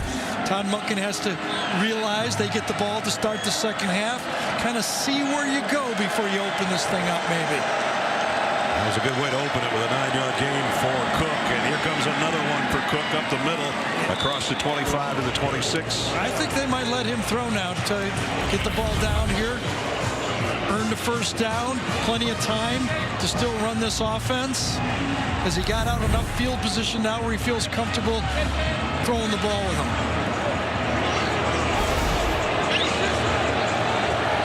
Kearis Jackson comes out along with Rosalie Jack Saint to the bottom. Jermaine Burton's in a slot there, so 3 receivers to this side for Bennett. If he does throw, he's just going to keep giving it to number 4 until they stop him. And they stop him after a 3-yard gain this time. Thought we'd see a little play action there, something with safe to the tight end maybe. Try to bust one more play, get it out to the 40, and then really go for it. But again, calm, relax, got a 7-point lead. They don't want to put a stress on a player and make a big mistake right here. Cook goes out. Zamir White comes in for Kirby Smart's Bulldogs on 2nd down and 7. Clock winding near the 2-minute mark.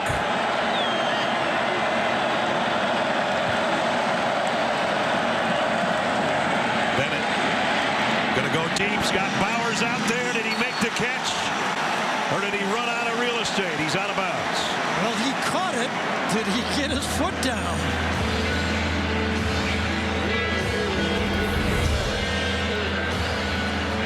Catch. Oh, boy. I thought he hit his left foot. They're going to have to take a look at this and slow it down. spectacular athlete, control of the ball. Did he have it with his left foot before his right foot? That's going to be the question. You saw Kirby Smart still got the vertical jump. Yes, he is. Right there. He could have caught it and kept a foot in. Does he have control of it when his left foot is on the ground?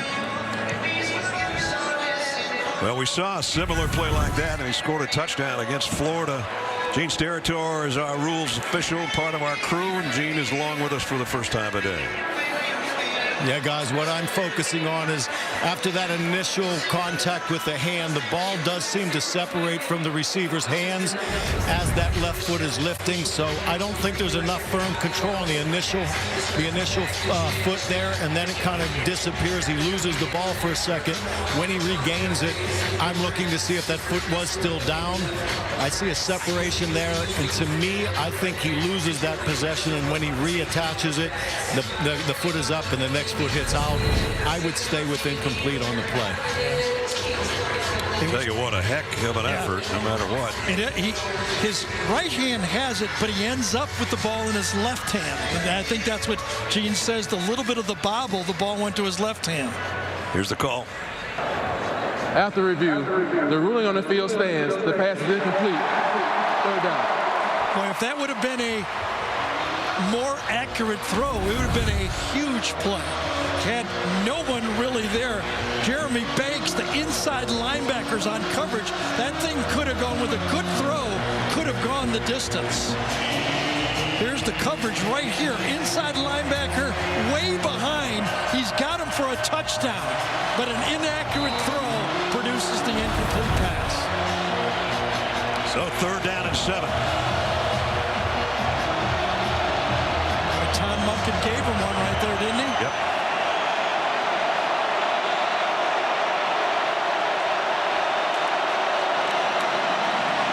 Bennett down the middle.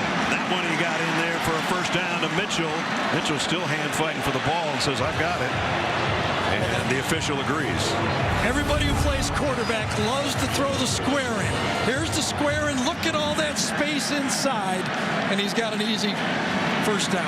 Now he goes back to the outside. And this is Mitchell again. Back-to-back throws to A.D. Mitchell. And just like that, George has moved it into foul territory at the 37 and plenty of time. Remember the old advice that Pat Summerall used to say, you always got more time than you think, all right? That's Same right. in a 2-minute drill. You always have a little bit more time than you think. Just be patient, complete passes, and all of a sudden you're in the scoring zone. Blitz coming. Bennett in trouble, and the ball is out. Georgia picks it up. It's Cook, but a whistle blown. I think it's going to be incomplete. He kind of flipped it that time to Cook. Let's see if he's in the grasp. Cook, he throws it with his left hand. Left-handed, okay. Yep. I think they're going to call it incomplete. Cook misses the block, and he ends up getting the pass. Was he in the grass? Used to be in the grass. They don't call that anymore. I guess not. You see they're in field goal territory for a long one. Another smart play by Stetson Bennett, though, saving a sack, saving yardage. Kenny McIntosh out in the flat. And flags down. We're going to have a holding call, I think, on Bowers. Yes, it is. Yep. Talked about those tight ends on those little swing passes. He's the one that's got the block on the play, and flag goes right at him.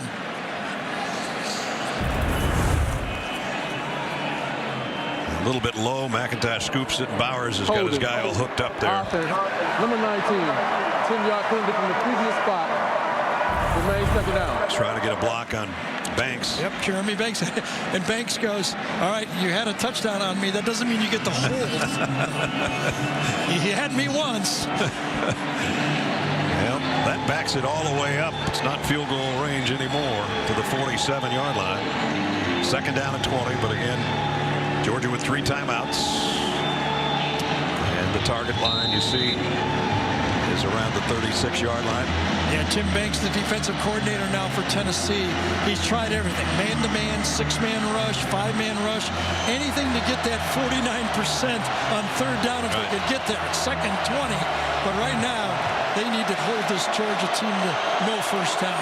Get out of the half. Bennett going to take off with it. No, he's going to throw late. He got it to Mitchell. I thought he was going to run. He was almost at the line of scrimmage, and then he just flipped it. Remember how Stetson Bennett made a name for himself. Back in the year, he was Baker Mayfield for the scout team. That was a Baker Mayfield play right there. 3rd and 5. They bring an extra rusher. He throws again, and this one is caught again by Mitchell. He's got 4 catches on this drive. Well, we're going to see if he caught this one. Ball is thrown exactly where it needs to be thrown, to the outside, but does he get it before it hits the ground?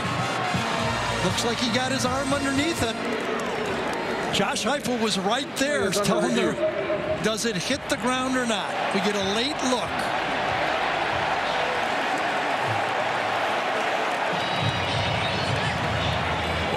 I think he caught it. I think he did too. I think he got his arm underneath the football. It bounces off his shoulder pad and he controls it. Well, we gave Gene a 1/4 off. Let's get him in here. Get him to work.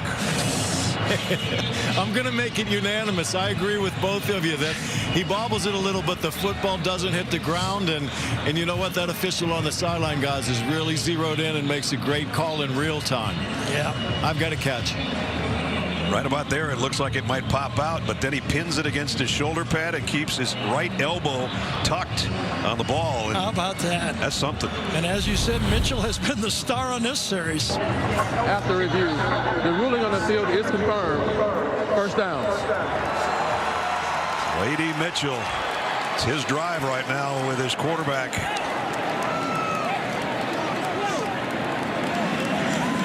They moved it down to the 23-yard line. So Stetson Bennett, most passes he's thrown this year is 21 in a game, 20 in a game.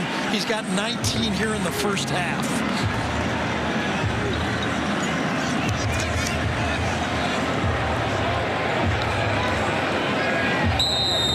Of 19 for Bennett. How about, we talked about that Baker Mayfield play on 2nd down. Looked like he was going to scramble, gets right to the line, is behind the line, and sticks it right in there. That's when he was playing Baker as scout team quarterback, that the defense looked over and goes, hey, we got to give this guy a look. We can't stop him. So let's see what Georgia comes up with here. 67-yard march continues. Bennett throws this one on the ground. Bowers, the tight end, was the closest guy to the football and actually took it off one hop. Well, not only does it save time, although Georgia does have 3 timeouts, so time is not a factor here. It's downs and distance. This drive started at their own 10 with 3:42 on the clock, and now we're down to 43 seconds, so a 3-minute drive so far.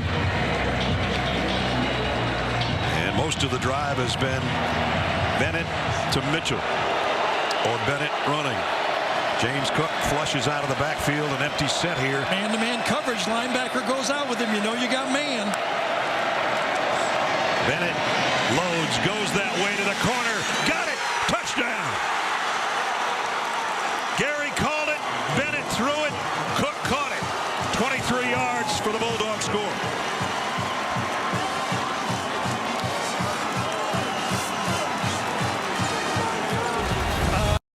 Modern day football, you put a running back out wide, shove the linebacker out there. Now I got it. I've got a skilled player on a linebacker, and it's gone. That throw was perfect. What a drive. 90 yards in 11 plays in 3 minutes. And the extra point is good. Georgia trailed 10-7 in this game. They just went 90 yards in 3 minutes. Bennett to Cook, and now they lead by 2 touchdowns.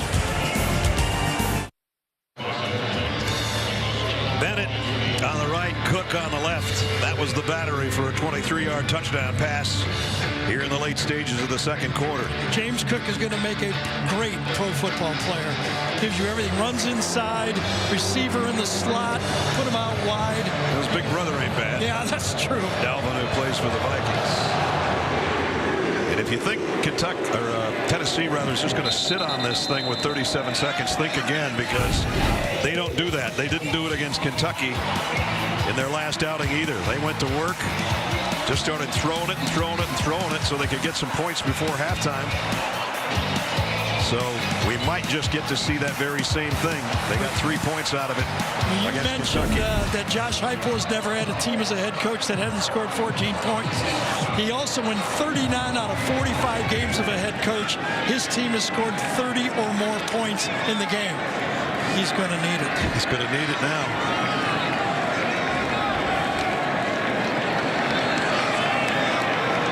Let's see what Hendon Hooker comes up with. Whistle before the snap. What they were planning on. Kirby's going to take a timeout and just go over that package we just ran. Say, guys, remember last week these guys went for it at the end of the half. Showed you what they did against Kentucky. Yeah, Let's not let that happen to us. So Georgia takes its first time out. There's Dan Lanning, the defensive coordinator, too, with his hand on Lewis Seen's helmet there. Tomorrow, beginning at 3 Eastern on CBS Sports Network, the NWSL semifinals get underway, featuring 2 fantastic matchups. Then next Saturday at noon Eastern on CBS, the 2 remaining teams will battle it out, and one will walk away a champion.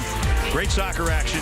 NWSL playoffs coming your way tomorrow and next Saturday on CBS Sports Network and CBS. As you mentioned, Dan Lanning is in his 3rd year as the defensive coordinator, 4th year in the program. Remember, Mel Tucker was the DC to begin with, but Dan has done a great job taking over those reins. Yep. Hooker looking left, looking down. Georgia gets to him. Robert Beal, who was shaken up a couple series ago, comes up with a sack. Well, I have a trusted friend who went and watches Georgia practice a lot, and he says, you know, when you go out there, you can't tell the first-string guys from the second and third-string guys. Numbers are just different. Yes. That's about it. Maybe they are just going to let the clock wind down and not try anything fancy here in the final seconds. That'll be the case, and that'll be the half. So the fans that were so riled up at the beginning, and especially when their team had a 10-7 lead, a little anxious there by their offense. Not trying something late in the half. Kirby Smart, meanwhile, happy with how things went there on the last series offensively and how his defense settled in after the opening drive at Tennessee. Looked like they were going to carve things up. Let's go down to Jamie. Coach, you scored fast, you scored early. How do you recreate that in the second half? Yeah, some things protectionally got us behind the change. We got to find a way to find more balance in our run game. Got to get going here in the second half. Stetson Bennett is using his feet, as everybody knows he can do. How do you contain him a little bit better? Yeah, got to do a better job lane integrity. He's made a couple of plays, extended it, thrown it down the field, and ran one in on us, too. All right, Coach, thank you. Appreciate it. So Georgia got an interception by Kendrick. They got a touchdown run by their quarterback. They got a perfect toss to James Cook, and they've got a 2-touchdown lead. As we send you to Adam Zucker in our New York studio for the Geico Halftime Report. Zuck. All right, Ness, thanks. Dogs by 14, and coming up here on the Geico Halftime Report, a busy day for playoff contenders, including an unbeaten going down and a thriller in Happy Valley after this word from your local station. The Home Depot SEC on CBS enters quarter number 3. Neyland Stadium in Knoxville, Tennessee. And Georgia with a 2-touchdown lead. Welcome back to Knoxville, everybody. Brad Nessler, Gary Danielson. Well, Georgia trailed twice in the first half of this game, Garrett, but no panic by the #1 team in the country. We get a lot of help up here, but look what the help we had. The first 3 drives, Tennessee 26 plays for 162 yards. When they got there, the last 5 series, 16 plays. Read that right there. 27 yards. Yeah, that's Georgia defense. That's how you lose a lead right there. So Georgia's defense came up with an interception that led to a touchdown. Stetson Bennett had a good first half at quarterback, both running and passing.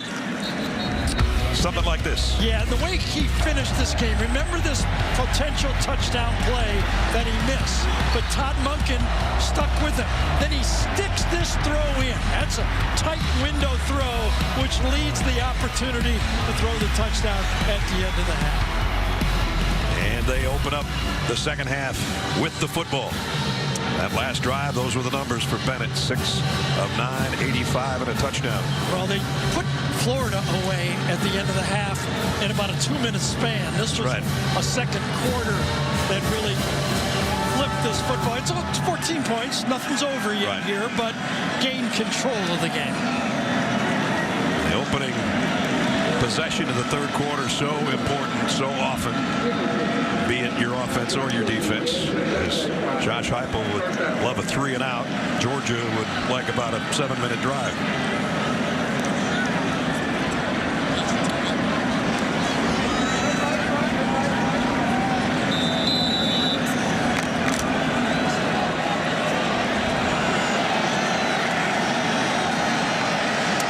First down to open the third quarter. Zamir White, flag down. His best run of the day is going to be negated by a holding penalty.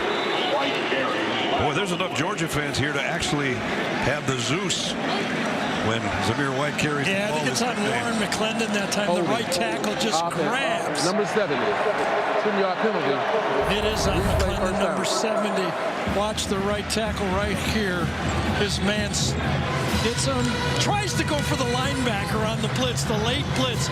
Tries to get his man and come off and gets the hold. Let's check in with Jamie. Well, 12 for 21 for Stetson Bennett in that first half. I asked Kirby Smart about those 21 attempts, and if it was too much for him, he said, I don't care about balance or throwing or completions. I care about scoring.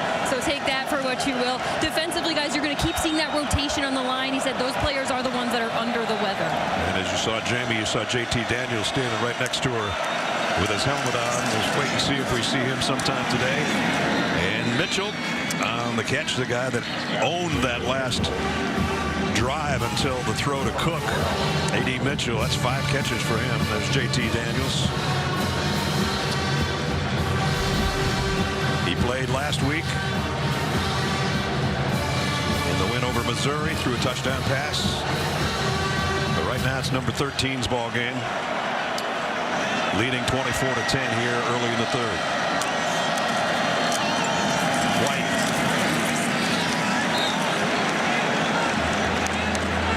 Got to the 30. That's it. First half trends. Bennett on 154 and 32 on the ground. Hooker 119. A costly interception that led to a score. And it was a 17-0 second quarter shutout for Georgia. And besides the interception, 3 inaccurate high throws really cost him in that first half. He had opportunities, but the ball started to sail him, trying to maybe throw it a little too hard, feeling the pass rush, whatever. His inaccuracies ended up hurting in the second quarter. This would be a big play for the Tennessee defense if they can get off the field here. Bennett all day to throw, now running out of time. And he's going down back at the 20. And it's Byron Young with a sack. Yeah, you don't get a sack like that if that secondary doesn't do their job. Let's take a look at it. They're playing a zone defense, 3 deep, 5 underneath, no real clear, easy throw. And I bet right there Stetson Bennett says, if I don't have an easy one, I'm not going to take a chance with the lead. And Kirby Smart watching the whole thing happen right in front of him. Camarda to punt. And a great punt by Camarda. Way back to the 18 goes Jones. And now he's coming the other way, though. Velus Jones, and he dropped the ball. Tennessee's covered it, though. A good return, a fortuitous bounce. The special teams covers it. They're going to have good field position. I mean, things could not have started better for the Tennessee football team in the second half. They get a stop, a good return, and they get the fumble recovery. So they'll start at the 41-yard line. Well, we'll see. Go in at halftime, coach them up a little bit, find a couple throws, get this game back to a 7-point, 1-touchdown football game. See if Tennessee can answer.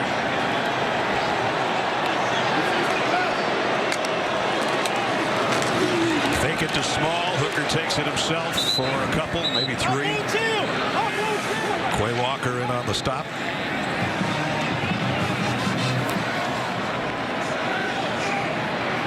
And again, the center official gets out of the way as Tennessee hurries here.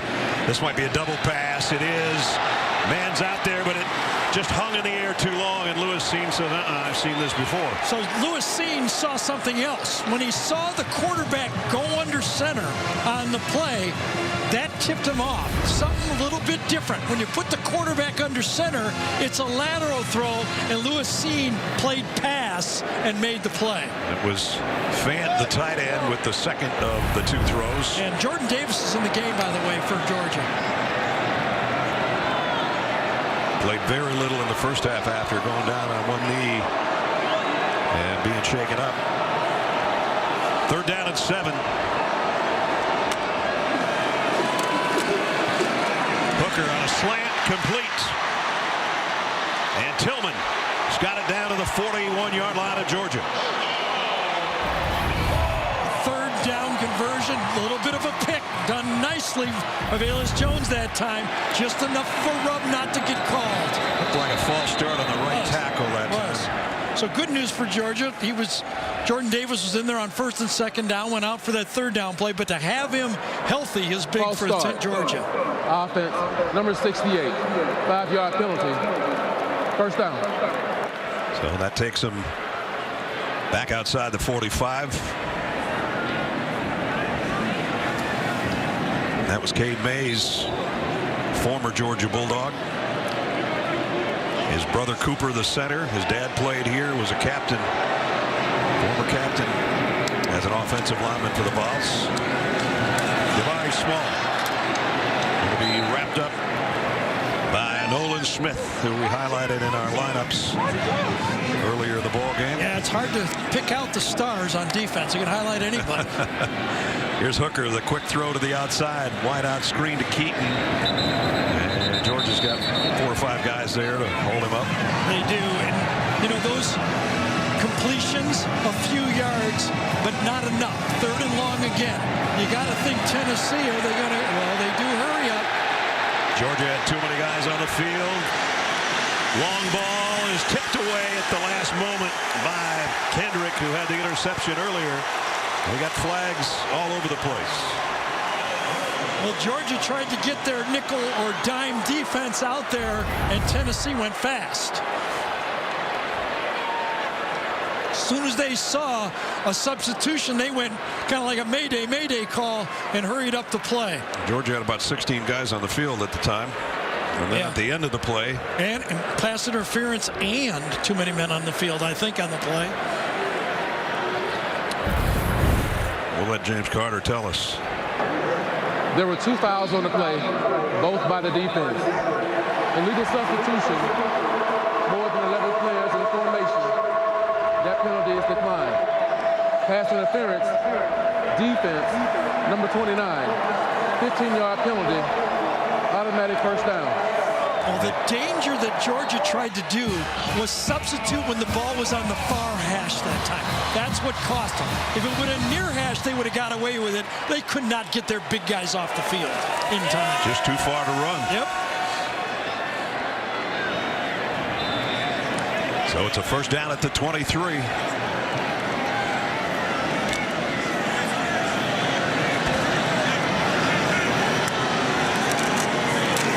Hooker throws out again. Same play to the other side. This one, Jalen Hyatt. And Hyatt's inside the 20.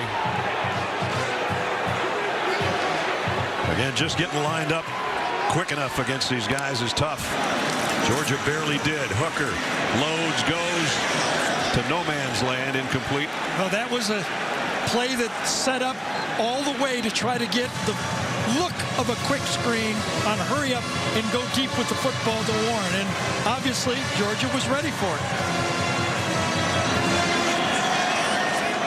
Tennessee 71 yards on the ground, came in averaging 217. Yeah, that's the first time in the last 5 games against Georgia they've been able to run the ball for more than 70 yards. Here's Small in the open field, taken down by Lewis Seen. Remember, Jamie talked to Josh Claypool at the end of the first half, and Josh mentioned we got to run the ball better because in the last 4 meetings, Tennessee has not been able to run the ball against this Georgia defense. This time Georgia will get its substitution change, and Tennessee will go to a little sugar huddle, which we haven't seen much of, about 3 yards from the football on 4th down.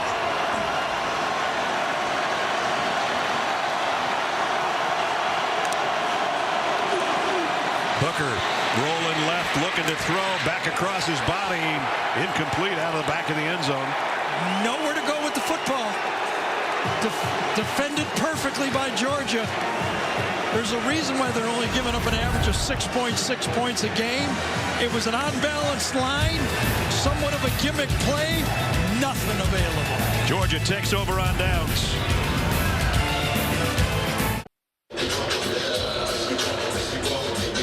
Well, that 4th down play is an unbalanced line to the left, little motion. Georgia is ready for it, and who are you going to throw to?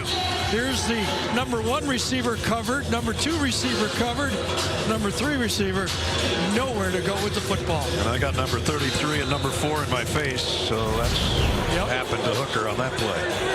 Georgia takes over at its own 17. James Cook, who's had a impressive day in the backfield with Stetson Bennett. He gets the carry, and he gets out to the 25.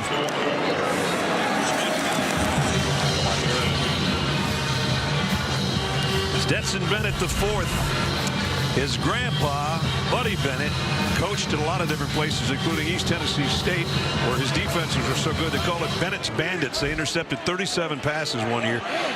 He was the defensive backfield coach here in Tennessee for 1 season. They intercepted 40 balls. And it's his grandpa passed away about 5 years ago, but it would have been his 84th birthday today, Buddy Bennett. A Bennett pickoff right about here, and Georgia throws it again. And James Cook to the edge. Did he stay in bounds? No. Tiptoed out, but he still got a first down. Well, this offensive line now, as they get more and more plays, they're starting to fit inside. Justin Schaefer, 54. Early he got beat, but on that play he gets to the 2nd level and puts his hat on that linebacker. Out to the 35. Cook with 96 yards on the ground. A couple of touchdowns, including one off the arm of Stetson Bennett. Kenny McIntosh going to take his spot here to give him a breather. And this is McIntosh. Kenny McIntosh goes for 15. Ness, you're talking about this Tennessee defense. Beasley and Banks are making a lot of tackles, but this could have been a defense that had Quavarius Crouch and Henry To'oTo'o as their inside linebackers. Crouch playing for Michigan State, To'oTo'o playing for Alabama. They had a lot of transfers from this Tennessee list. team. You came up with this list. This is unbelievable. These guys are all starting somewhere else. All starters, and not just, I'll tell you what, not just starting and not contributing. These are a lot of guys that could have given that depth that we talk about Georgia for this Tennessee football team. So with that, you got to give credit to Josh Heupel for piecing this thing together and still being this competitive. Right now they're down 2 touchdowns with an injury on the field.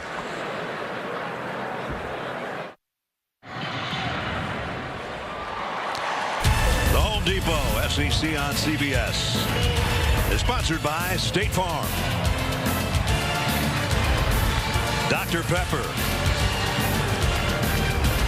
Jersey Mike Subs, and by Invesco QQQ. Homecoming at Knoxville. Candace Parker was the Grand Marshal of the homecoming parade. She was here at the game as well. 2-time WNBA MVP Todd Helton, baseball star, actually played quarterback here. Tennessee honored. So was Monica Abbott, 2-time Olympic silver medalist from the Tennessee softball team. And of course, we mentioned earlier, college and pro football Hall of Famer Peyton Manning. So it's a who's who here today. But right now it's Georgia who's in front, 24-10. Pretty good group for homecoming. Absolutely. I don't know if you want to pick the #1 team in the country for homecoming, but they do that a long time ago. Here's Bennett on the RPO and the keeper, and he's got the first down before he's driven down by Trayvon Flowers. Is he looking to lateral that ball?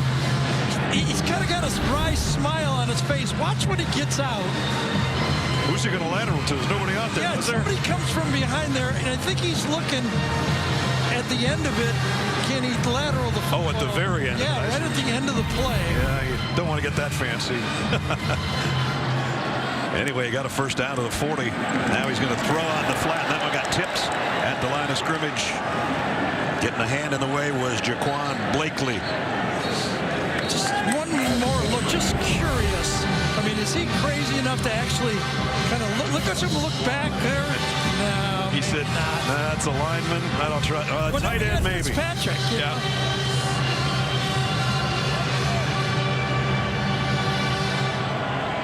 That would be a Baker Mayfield play, by the way, if he did that. You're not kidding. Second down and 10. That might be a JT Daniels next play if he did that too. Big Darnell Washington in motion, the tight end. That one's over the head of Kenny McIntosh. And that's one thing that he has a little bit of an issue with when somebody comes off that edge and he's not quite tall enough to see over. No, it's hard for him to kind of get on top of the football. Yeah. He kind of has to let it go. But in this case, again, I think he's thinking, you know, just my guy or nobody on that play. Got roughed up a bit, didn't he? He did. Georgia 4 out of 9 on the third down conversions. This is not really field goal territory for Podlesny. So do they blitz or do they drop in zone? It appears to be zone. Get it in James Cook's hands. Thought about it. Now Bennett's running for his life, and he's got a defender that's just as fast as he is. Might be a horse collar, though, which would really change the complexion of this thing, because it would have been a huge loss. Byron Young ran him down. Couldn't outrun Byron Young, but maybe just enough to get, as Ness said, the horse collar. I broke my ankle on a play just like that. They didn't call him in your day. Nope, and it wasn't a penalty either. There were 2 fouls on the play, one by each team. Personal foul, horse collar tackle against the defense. Intentional grounding on the 13 offense. Those penalties offset. We play third down. So we'll do it all again. The ball, even though he's outside of the pocket, he doesn't, with the football, get it across the line of scrimmage. Seems like there should be a call when you're in imminent danger like that. It should be able to, when you're getting a Get rid of anything. You should be able to do whatever you want on the play, I think. Byron Young is an unbelievable story. Came out of junior college, Georgia Military College.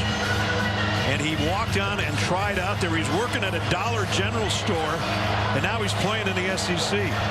And he's a really good player. He's a really fast player, I'll say that. Third down and 10. Bennett down the middle, tucked it in complete, and a first down to Bowers.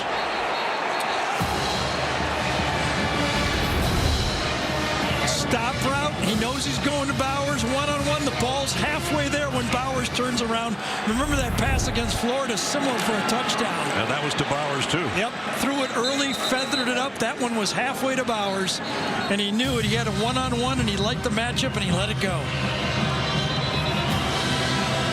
James Cook closing in on a 100-yard rushing game. At the 7-minute mark of the third quarter, Georgia on the drive. They worked it to the Tennessee 23.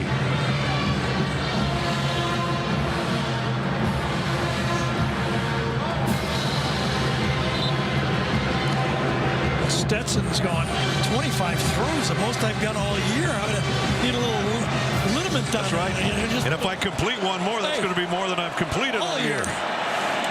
Here's Cook on the end around. Got a good block. James Cook. Did he pitch it to him? Because if he did, it's going to count as a pass.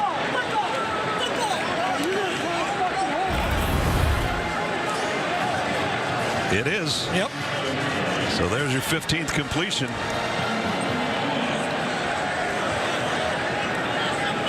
This is as good as James Cook's looked all year, I think. You know, doing everything. Yeah, one of the great things about depth at running back is every guy that comes in there is ready to go. He's fresh, long season, but when they get their turn, they're ready. Including Zamir White, who's in there now. And he'll get the handle. Only got about a yard.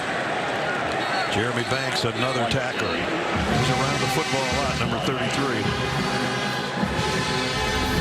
Jeremy Banks, who began his career as a running back. This time, it's almost a dream play for a middle linebacker. No one in your face, running back coming right at you.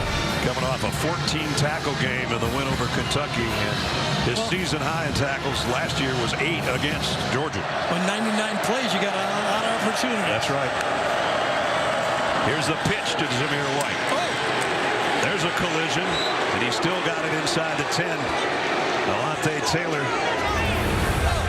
Well, if you're an offensive player, you're almost tired of hearing about how physical the defense is. You love them, but you want to show that the offense can be physical too, and that time Zamir White showed it.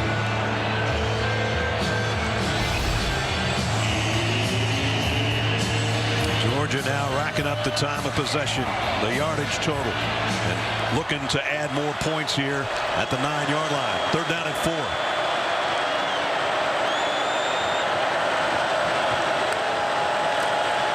Bennett wants to throw to the end zone, high and incomplete, intended for Fitzpatrick, the tight end. Bowers was there too. Aaron Beasley made the play. Yeah, well, this time throwing to a covered receiver, coming right up the middle right there is Fitzpatrick.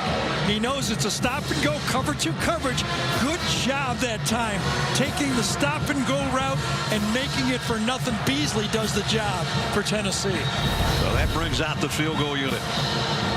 Jack Podlesny in to try a 27-yard field goal out of a Jake Camarda hold. We'll call it 26 yards, and we'll call it good. Georgia tacks on 3 more. Yeah, and it's a nice drive also. 13 plays, taking some time off the clock, and now making it more than a 2-possession game.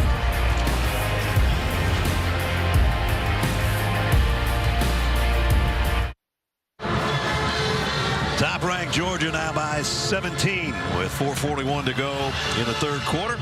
Invesco brings you today's Scholar athletes. Jake Camarda for Georgia, Matthew Butler for Tennessee.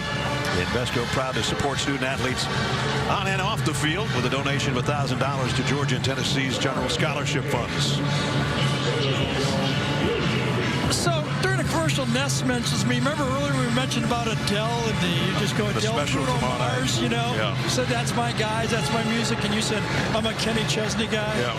Did you get a text from Kenny Chesney? Is that true? I just did, yeah. He said he's a Brad Nessler guy. Did you get one from Adele? And I didn't get one from Bruno Mars either. Neither one. I got one from Bruno, my plumber, but that doesn't count.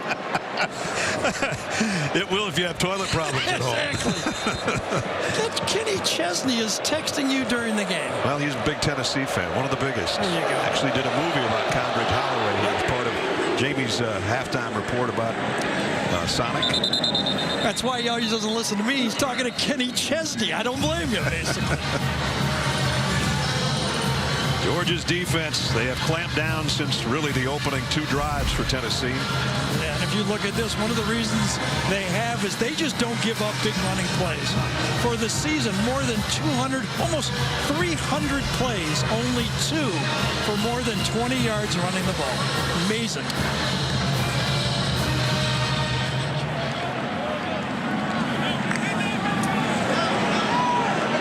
So now Tennessee, it's vitally important that they get some points here pretty soon to stay in this thing. With 20 minutes of game time left. Empty backfield, receivers out to the right. Going to go with the wideout screen to Jones. And got about 8 out of it. When you talk to everybody about, moving the ball against Georgia, you say you got to figure out a way to control those linebackers. And you saw Quay Walker right there, sideline to sideline, making a play.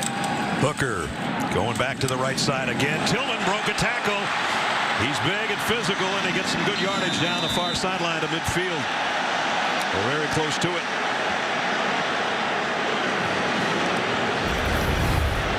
Short pass, missed tackle. And as Ness said, positive play. That's part of this offense. One-on-one. You don't have to block 8 guys, 7 guys in the box. You just throw it outside and let your athletes go one-on-one.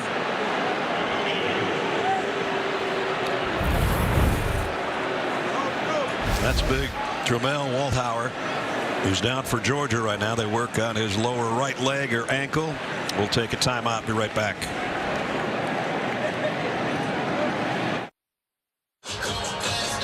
Now let's take a look at our GMC game changers.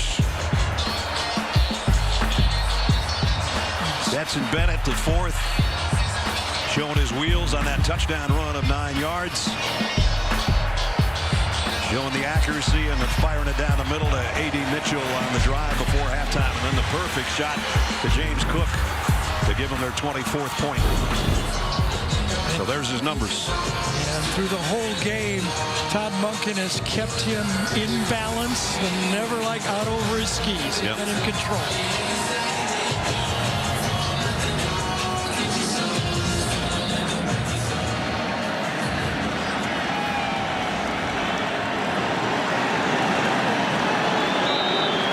Midfield.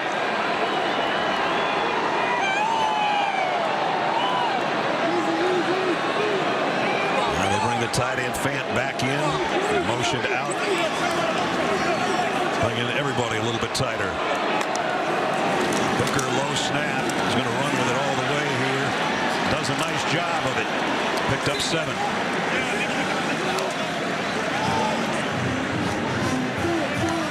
Moving the ball. You're down 17. Yes, you just got to take it 1 series at a time. Try to make a game of it in the fourth quarter. From the 43, 2nd and 3.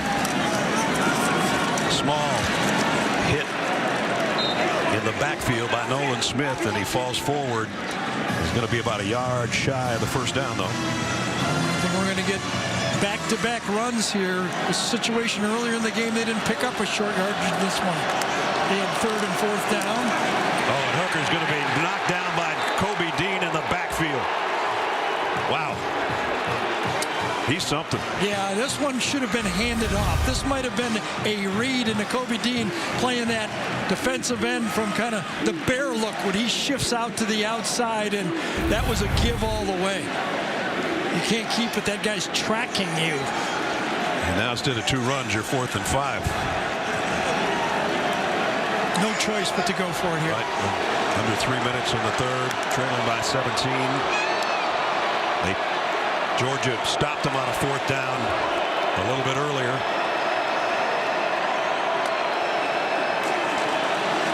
Hooker has time and delivers to Tillman again. 1st down. Oh, he sure stepped into that throw. You know, a lot of them have sailed on him. His dad, he told us his dad taught him how to throw. High elbow like a tennis serve. Left hand slap your brother as you throw it and step into your throw. Wipe the windshield and slap your brother. He got it. And he did it that time. Perfect. Fundamentals on that throw, and he delivered a strike. 2nd down at 6. Trouble coming. Down he goes. Georgia with a sack. Channing Tindall. And Channing Tindall is a great blitzer coming from that linebacker spot. And he does it on this one again. Comes in there free, takes the edge, and makes the play. Not a lot of time when those guys are coming. Tindall came in as a leading tackler for Georgia. That's 3 pretty good players. That a lot of teams, it might be their main guy if he was playing middle linebacker. He had 2 sacks against Tennessee last year, and that's his 2nd sack of this year. Now it's 3rd down and a whole bunch. Hooker down the middle, incomplete, no flags. Coverage was Keely Ringo on Romel Keaton. Keely Ringo, the young freshman, getting a chance to play. Remember, this secondary lost 4 drafted defensive backs from a year ago. Ringo is getting an opportunity to play. He's probably their 3rd corner to come on the field. Had Kendrick as a transfer, they might be in deep trouble in a second. They had a couple guys transfer as well, so they lost a whole bunch of their secondary. Well, 4th down and 13. And again, no choice but to just keep powering forward. Josh Heupel took a timeout. Maybe he's going to think about this one and not go for the 4th down conversion and punt it away. We'll see. A minute and 14 to go in the quarters. We check in with Jamie. Well, we mentioned at the top of the show that Georgia was dealing with this stomach flu bug. You're not going to see Jalen Carter on the D-line for the rest of today. He is on the bench in street clothes. He is out because he is sick. And Georgia hopes that all that will dissipate over the course of the next week. They've got a non-conference game next week against Charleston Southern. Then they finish off the regular season against their arch rivals Georgia Tech, and then it's on to the SEC championship in Atlanta. Jamie? Well, Kirby also added that they're doing their best to keep this thing contained. They tried to pick out the sick players coming into last night's travel and keep them separated travel, separated meal eating amongst the team. But Kirby told me today that the number, as you had mentioned, had increased from 4 to 8 players, and some of them, as we mentioned, affecting some of the starters. So they're doing the best to stay they're ahead of this thing. But huddles like this, I'm sure, doesn't help a stomach flu bug. That's like you trying to keep Avery away from Brooke. It doesn't work, Jamie. 2.5-year-olds and 6 months old, they got it. They have to bang heads every once in a while, don't they? That's right. CBS Tuesday from executive producer Dick Wolf. The elite teams prove that justice has no borders. First it's FBI, then FBI International, and ending the night with FBI Most Wanted. These 3 teams are all on one night. The FBI's Tuesday starting at 8, 7 Central on CBS. Brad Nessler, Gary Danielson, Jamie Erdahl, and our CBS crew at Neyland Stadium in Knoxville, where Kirby Smart played. Of course, he was captain in All-SEC in '95, and he picked a few of Peyton Manning's passes off. 3 of them in his career, including that one right there. Those guys met out on the field before the game, had a little conversation. I'm sure that was interesting. We weren't privy to it, but we saw it happen. 4th down at 13, and from behind, Hooker got away from Smith, but not from Tyndall. Another sack from Channing Tindall on this drive, and Georgia takes over. Well, he matched up against Darnell Wright, the left tackle, number 58, and just beats him. Goes to the outside, quickness to the outside, and Wright just cannot hold him off long enough.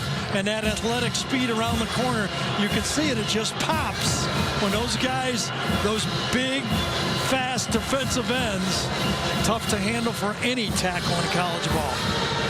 Well, we've seen either in person or on tape just about every Georgia game, and these guys feed off each other. It's like sharks going after blood in the water. And that whole group on that sideline, everybody wants to get in on the act.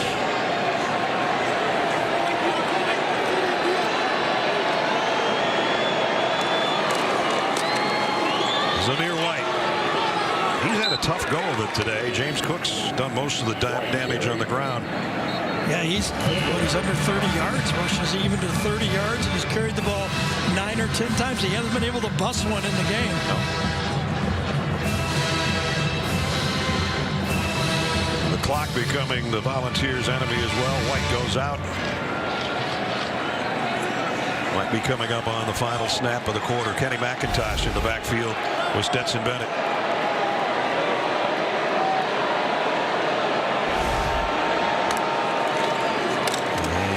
It's going to be Bennett on the keeper, and he's got a first down and slides to the 45. Nifty. So this is the extra dimension. If there's an advantage, one, played a lot of games, getting the feel, a lot of play for him, but the legs, the wheels, those little keeper plays and bootleg plays. When we talked to Todd Munson, he said that's what he separates him from JT Daniels. And Georgia's been separated from every team they played so far, and they're 15 minutes away from being 10-0. End of 3. Georgia 27-10. The boys have fall for the Dogs, putting a hurting on the Volunteers right now.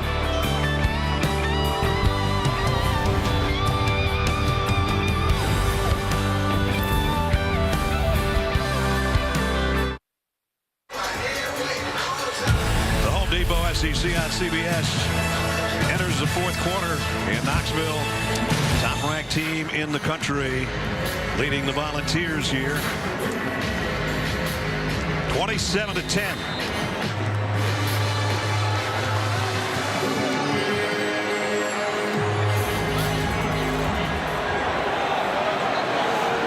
Georgia with a first down to open the 4th quarter. with a handoff. And Kenny McIntosh gets to about the 41-yard line. Brad Nessler, Gary Danielson, Jamie Erdahl. Well, the opening drive of the game, Georgia didn't look like the Georgia we've seen so far. And the consensus was if anybody can beat him, maybe it's Tennessee. But do you see any weaknesses since that first drive? Flu bug? That's it? That's all I got so far.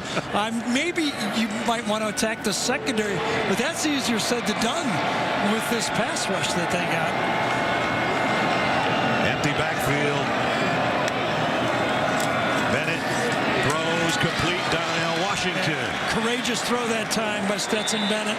He's staring right into that blitz coming right at him. Watch this, coming right at him. He knows he's on block, steps into the throw, and then duck. Don't fall back and throw. Step and duck, puts it right there. The big man makes the catch. So they move the sticks to the 33 with that throw and catch. Bennett with more completions today than any other game this year, and we've still got 13:45 to go.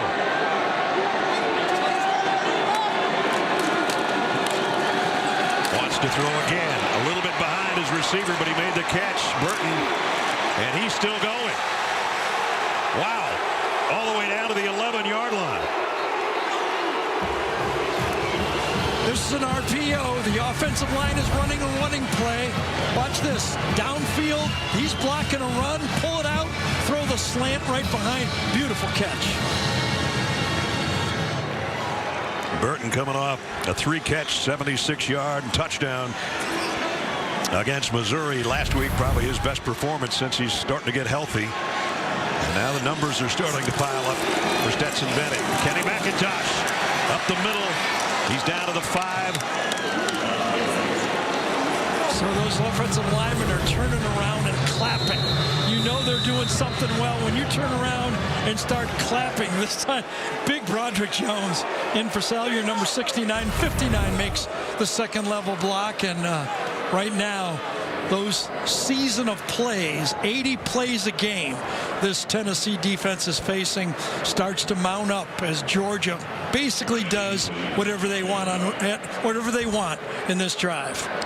Aaron Beasley is the guy they're going to have to help to the sideline. The junior out of Franklin, Georgia. And I think it was Jones's block on him that caused that ankle to kind of give way, or knee, or whatever. But big Broderick Jones got on it and made the block.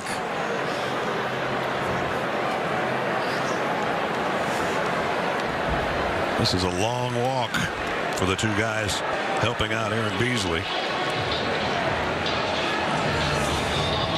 He was actually away from the play, I think. I'm not even sure if he... Yeah, he's right here. He's right in front of him. He flows, and then Jones gets it and kind of just keeps running away. Almost looks like he was hurt before he got blocked. Yeah, I think so.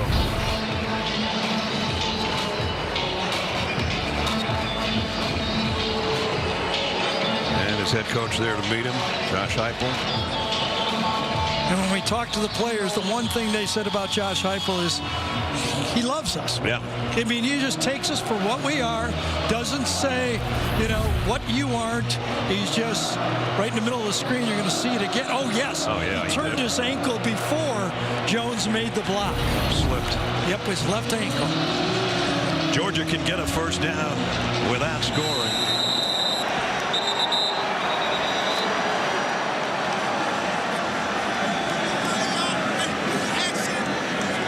Not sure what the stoppage is about, unless it's a clock issue. Game clock operator, please reset the game clock to 13:32. 13:32 on the game clock. So that's a whole minute difference.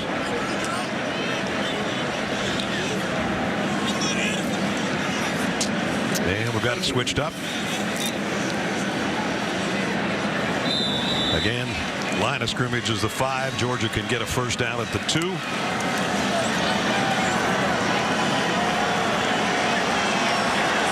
James Cook, the tailback behind Zamir White, who's playing fullback, and he gets the toss sweep. James Cook to the corner into the end zone. Touchdown, Georgia. tack on another score for number 4. Watch Cedric Van Pran, the center, reaches and turns. It all starts right here. He's got to reach out and block the tackle to his right. Get some help from Truss, number 73. But that seals it off, and then Cook takes it in. Boy, they're a machine up there right now up front.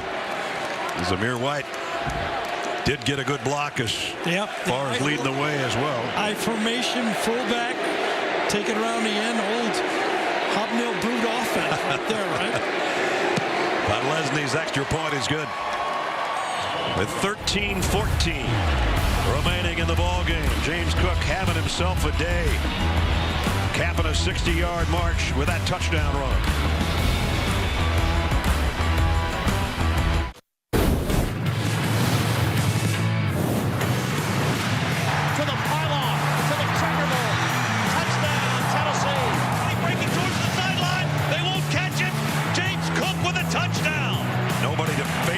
For Bennett, so he's going to run with it. Stetson Bennett, touchdown, Georgia. A look at our Ally game recap. Tennessee actually led twice in this game, but Georgia's run off 27 unanswered. Stetson Bennett, a rushing and a passing touchdown. James Cook, 3 touchdowns today. He has matched his single game high of 104 yards rushing. And he's been the man today for the offense. Yeah.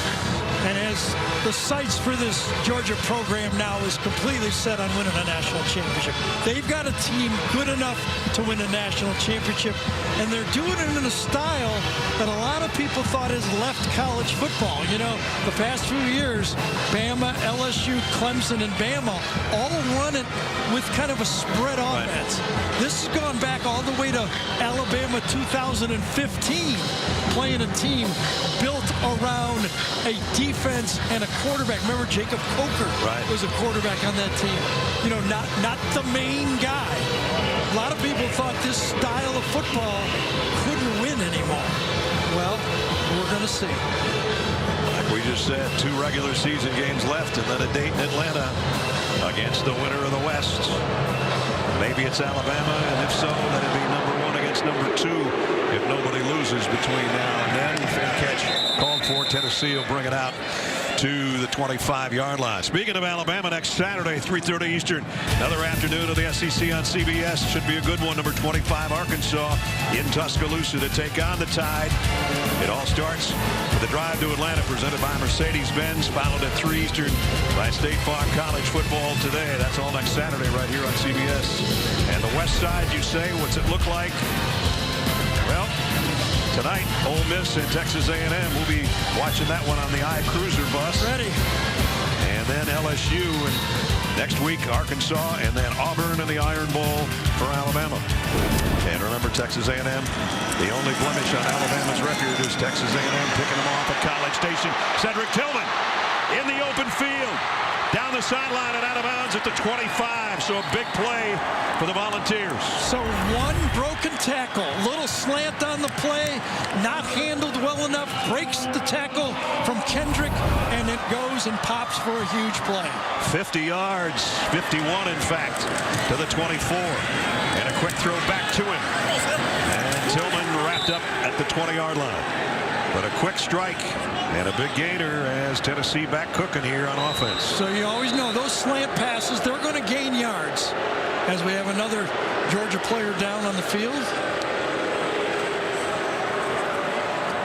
But one missed tackle when you spread out. That's what this Josh Heupel offense is trying to accomplish. I think that might be Zion Logue. Yeah, I think it is 96, yes. I think he is, right there at the middle of the screen. Right there, he's plowing through. Gets pulled down and stays down. And he's still down. And we've got a timeout.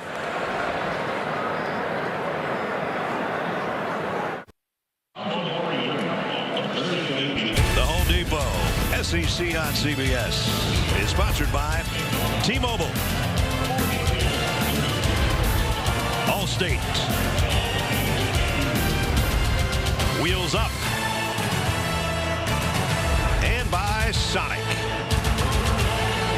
From from one Smoky to another. Got to have a blanket on Smoky 10. It's a little nippy out here. It's a beautiful day, and there's the other Smoky.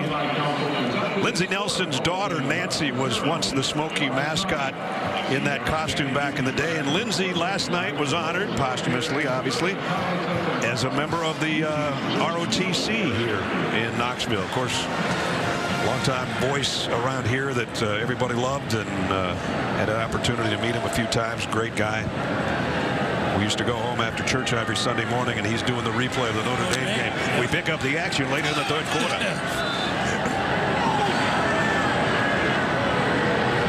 Second down and 5. Hooker. He's not going to get to the AT&T 5G pylon cam. He went the wrong way.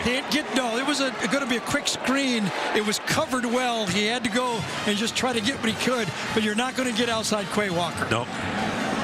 So it brings up third down and long again, but this is obviously 2-down territory. Quay Walker, one of those numerous 5-star athletes that Kirby's recruited over the years here on this Georgia football team. Volunteers need to get to the 14 for a first down.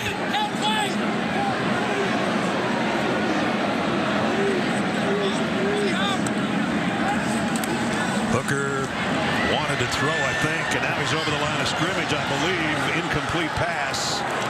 Maybe not.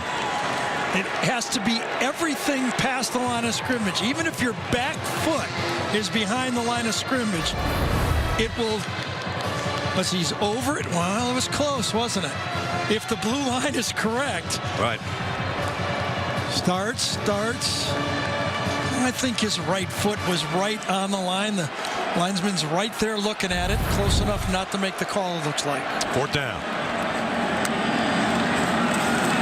Hooker fires, got a man, and it's Jones complete at the 11-yard line. Good for a first down. Remember that matchup? Lewis seen a safety type on Velus Jones. A wide receiver, that's a tough matchup for a safety on a guy in the slot like that. You like to have a corner on a guy like that. At the 11, first and 10. Run all the way. No, more like a Tim Tebow lob over the middle, and not Nakobe Dean. Quay Walker almost picked it off. One of those play-action plays where you just do it with the quarterback, just like Tebow, Cam Newton type play, but defended well.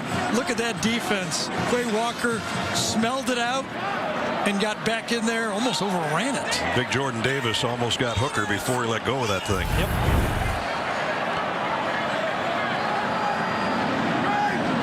Georgia trying to substitute as Tennessee has, and both teams kind of slow to substitute, as a matter of fact. Georgia now, can they get lined up in time before they snap it? And Georgia takes a timeout. Just too much confusion. Tennessee was afraid they weren't going to have enough time to get the playoff. Georgia wasn't lined up the way they wanted to be, according to Kirby Smart, and thus the timeout with 11:22 to play. Adam Zucker with this Jeep update from a game that used to mean so much more. Miami was down 17-0 against Florida State. They come all the way back. Tyler Van Dyke's pass, whee, off Keyshawn Smith to Mike Harley. They're up 28-20 midway through the fourth quarter and enjoying it. Ness, back to you. I hope it doesn't come down to a field goal, Zook. You've been there. You've been there, right, Ness? Bunch of times. Yeah, the timeout by Georgia. Georgia was in their Canadian defense here with a 5-2-5 look. 12 men on the field. Good timeout. Second down and 10 for Tennessee at the 11. Got 3 receivers down to the bottom of the screen. Now they're going to shift and bring the tight end Jacob Warren back in close. Hendon Hooker on the run, trying to follow his blockers. Might have gotten to the 8. Devontae Wyatt and Nolan Smith bring him down, and Smith is still down, holding his left elbow.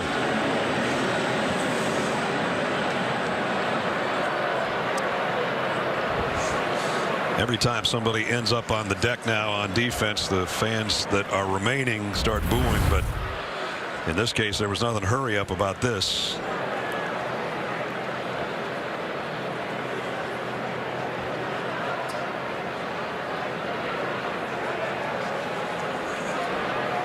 just as he pulled away, it almost like it tweaked his left elbow or shoulder there.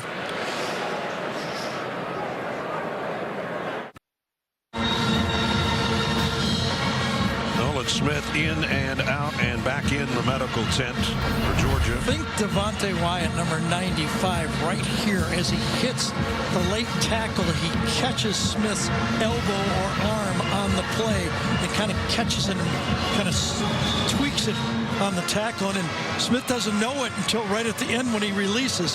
Here's a look from behind. He's going to go in and tackle and watch him catch that left elbow as he comes in. Right there. Boom. Friendly fire.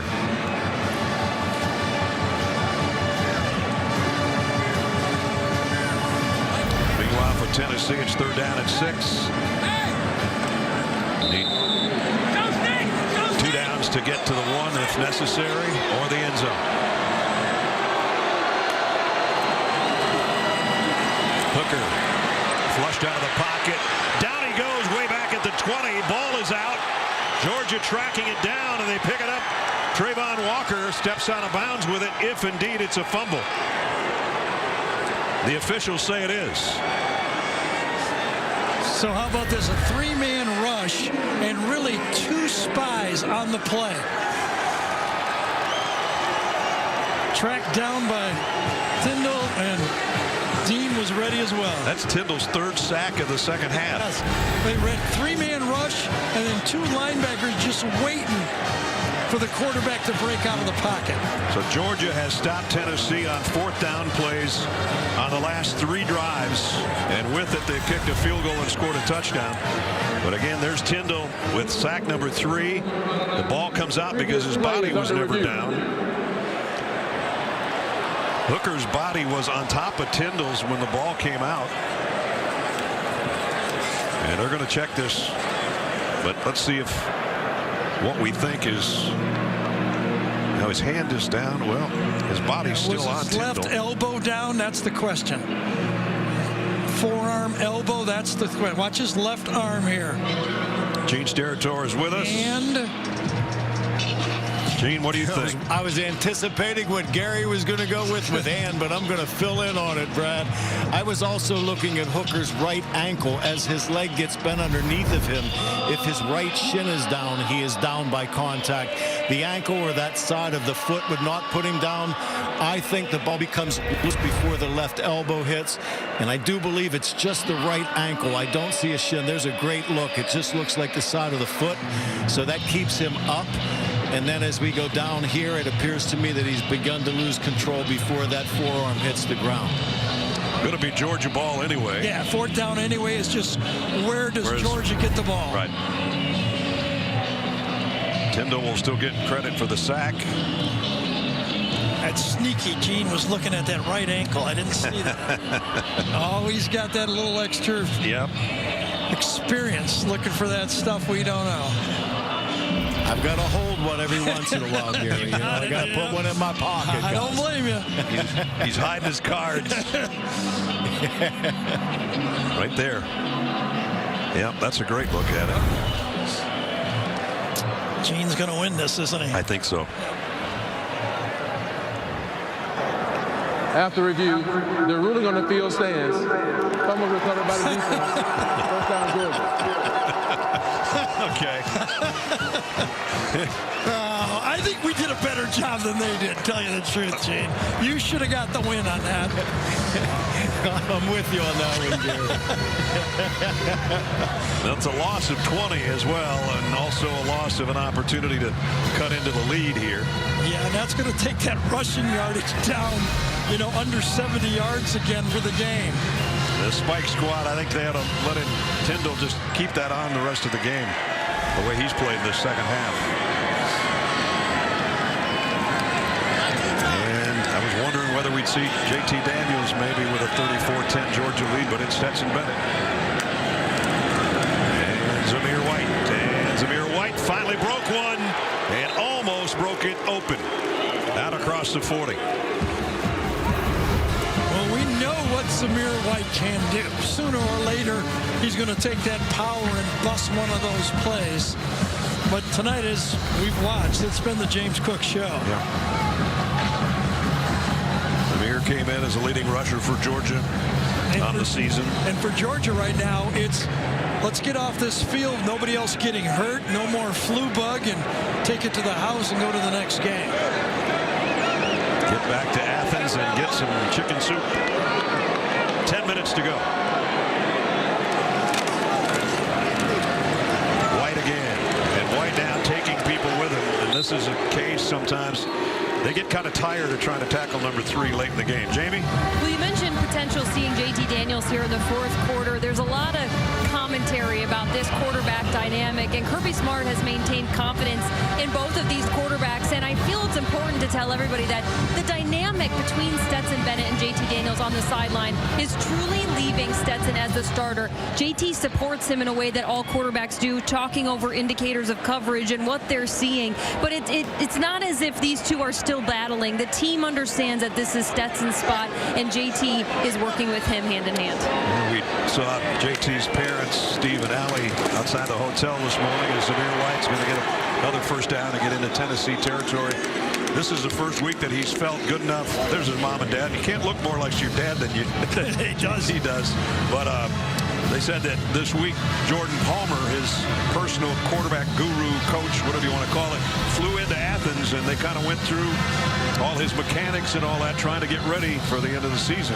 So now JT Daniels has to be ready. Is there going to be a game? You know, when is it? Is it going to be the SEC championship game or playoff game where they may need him? And that's the discipline he has to do.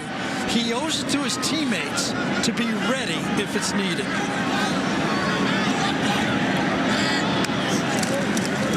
End around coming for Bowers. He scored once on the ground this year. He's got a big gainer here, and he's still going. Bowers inside the 20, down to the 18-yard line.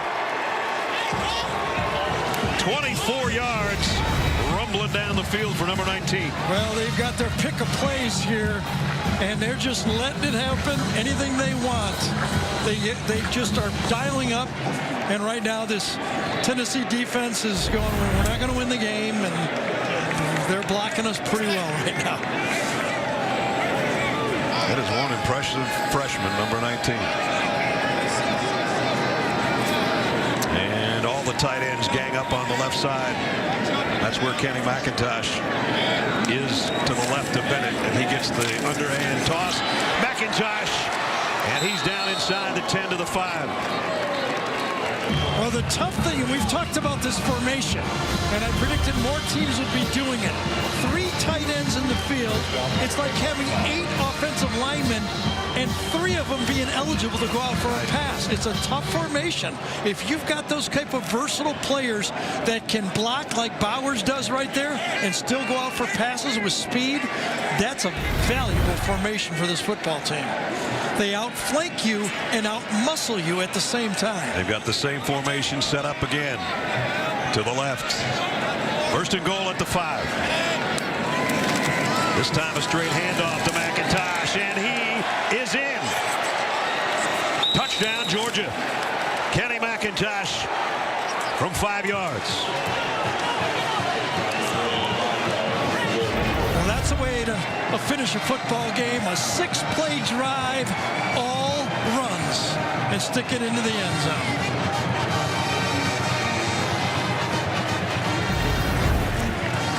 Kenny McIntosh, his second rushing touchdown of the year, and a happy Kirby Smart over there on the sideline as well. He should be.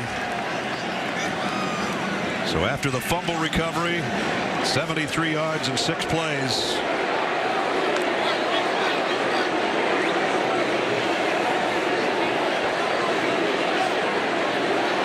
Lesney in for the point after. And it's up and good. And Georgia now running away with this thing as they have scored 41 points after trailing 10-7 earlier in the ball game.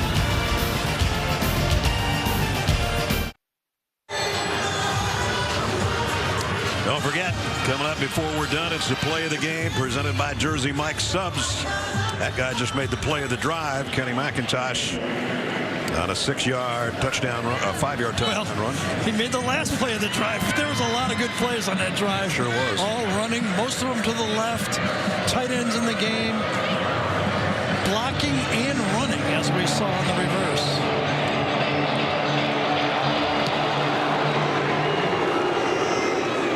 Tennessee will work from the 25 on the fair catch. So the only question now is, can this Georgia defense that has shown a little bit of everything in this game, and they don't do it just not being sophisticated. They got great players, but they do a lot of stunting and movement up front that makes it tough. They're good players, and Dan Lanning puts them in a lot of good spots. The only question now with this great defense, can they keep the streak alive of 13 points or less in a football game? Well, there you see the teams that they have held in check and way under their normal games of scoring points. And I got a new quarterback in for Tennessee, Joe Milton, who was the starter the first couple of weeks of the season, will take over for Hendon Hooker. Delay of game. Delay of game. Offense. 5-yard penalty. First down. It's not the way you want to start a drive. So Hendon's day is done. The night, I should say. 24-37, 241, 1, and an interception. Not terrible when you look at him, but wasn't nearly enough against this Georgia defense. Milton has it batted in the air. Mel Walthour. Chance to play. Walthour says, yeah, I'm good too. I was recruited 4-star, 5-star, whatever. Take a guess, just go 4. You can't be that far off. That's right. Quick throw out to Jones. And he's wrapped up and actually going to lose about a yard. Kendrick out there on the corner. So 3rd and long.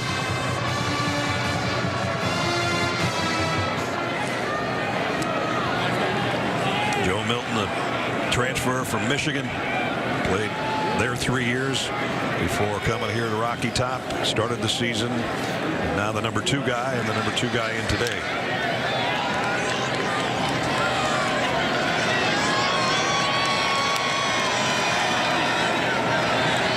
Gonna show his arm here. Deep ball, man there, got it. Down to the 26 to Cedric Tillman. Tillman does a good job of using his body to keep him between him and the ball. Kendrick is there, but he backs up into him and makes the catch. So Tillman is at a 50-yarder and a 53-yarder now. One was a run and a catch. That one was, most of that 53 was in the air. Jalen Wright gets it inside the 20. It's not like Kirby has called off the dogs here. He wants to hold and keep this defensive record going. And Devontae Wyatt down again. He's got most of his starters in the game. Or how about regular rotation of players that's in right. the game? He doesn't even talk about starters when you got about 24 guys you play over there. And like we said, what the only thing they want to do now is get off the field without an injury. Yeah. Well, senior out of Decatur, second time today he's been down, first half and now. Now Jalen Carter's just sick. He's out of the game. Nolan Smith out of the game. And now Devontae Wyatt. .537 remaining in the ball game. We'll be right back.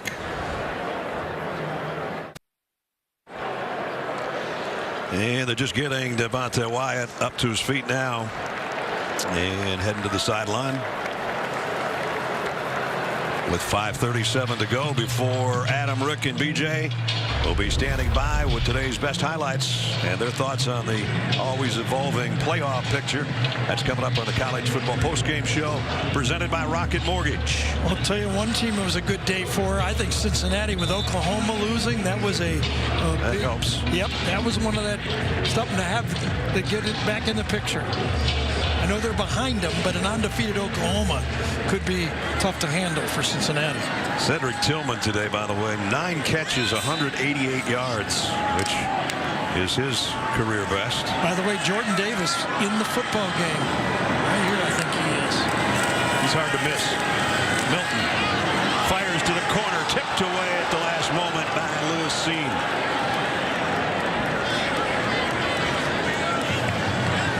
So if you don't think this Georgia defense or program wants this record, it's 41-10. And they've got their starters out there trying to hold off this last score. Great coverage that time. Not only the tip, but Kendrick is right there with the coverage as well.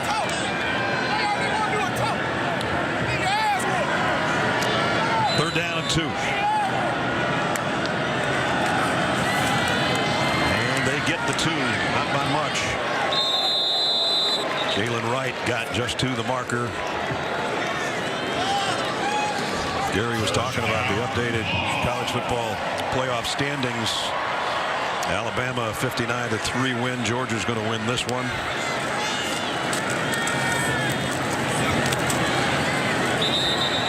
And maybe a 1-yard gain there as we go back and look a little longer at that.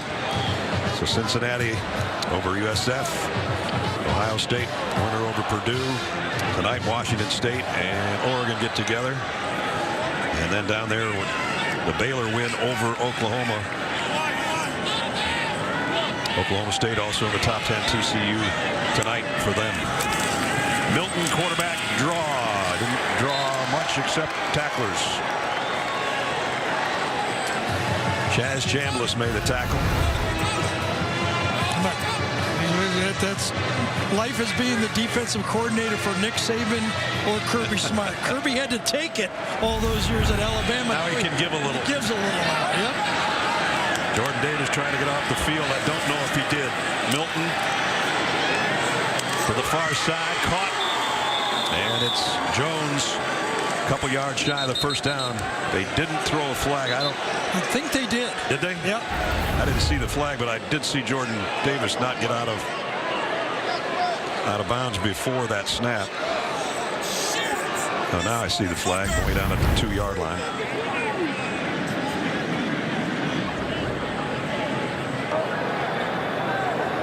Illegal substitution against the defense. More than 11 players on the field during the play. 5-yard penalty. Replay third down. Kirby saying to the head linesman, you know, he weighs 360 pounds. Give him a yard. Right, exactly. It's like 12 and a half men on the field, too.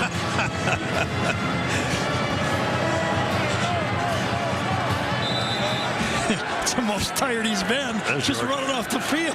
He is a big man. Coach, I'd rather just stay out there.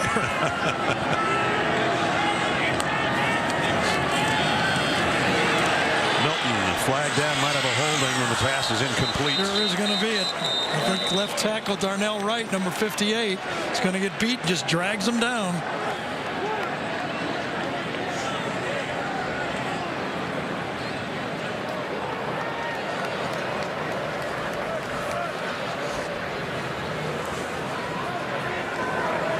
Holding. Offense number 58. That penalty is declined. 4th down. Whoa. We talked about it right here, matched up. A little surprised. I kind of thought Georgia would take that, wouldn't you, for a 10-yard penalty right there to make it 3rd and 15. He's going to go, what, 4th and 6? Yep. And they've stopped all but one of the 4th down attempts by Tennessee.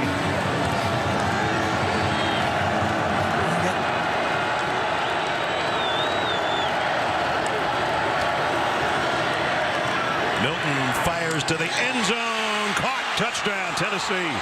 Bayless Jones. I beg your pardon, Cedric Tillman to cap off a brilliant day. Now he's in the end zone.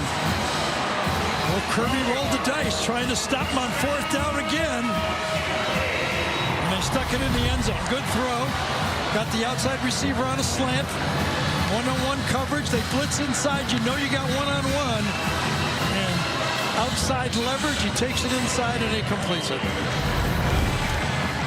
Tillman, that'll put him at 200 receiving yards and a touchdown today on 10 catches. That's a pretty good day. Chase McGrath, the point after, is up been good. Just one more look at the touchdown. You've got a blitz on. You've got man-to-man coverage. They got to get all the way to the end zone. You've got inside technique here. The only place you can't get beat is inside. Okay, I got the defense on. I got it. And what do? Give them the inside.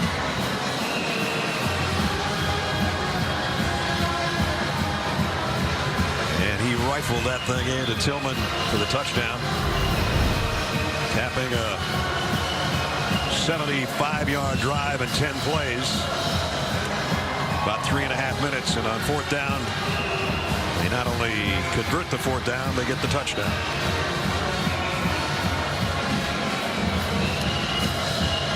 Tennessee's remaining schedule: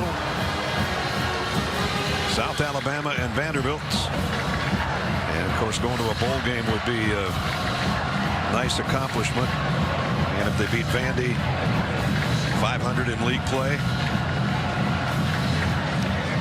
Lately, that's first-year coaches. It's been tough to do. Yeah. In this conference, right? I think the key win for that Kentucky win was the one that was they big. got. I mean, they'd like to have that Ole Miss game over again, I think. Sure. But that Kentucky game was the one that they got. And they played with Alabama for 3 quarters. I don't think Georgia's lined up right. They've got it. The onside kick's going to go the other way, and they got all their men at the top of the field. It's a good timeout again by Georgia. So we'll get realigned here on the Georgia side of things. There's Will Muschamp, you see over in the far corner. left side. He's helping out on special teams. Former Georgia player, those 2 guys. So look at only 4 players down here, but the onside kick's going to go in this direction. It should be tilted the other way.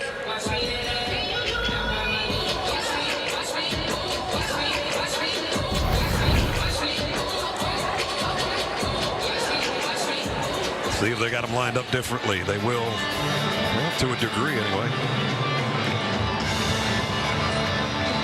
I'd be kicking it down here. You got better numbers on the bottom here, right?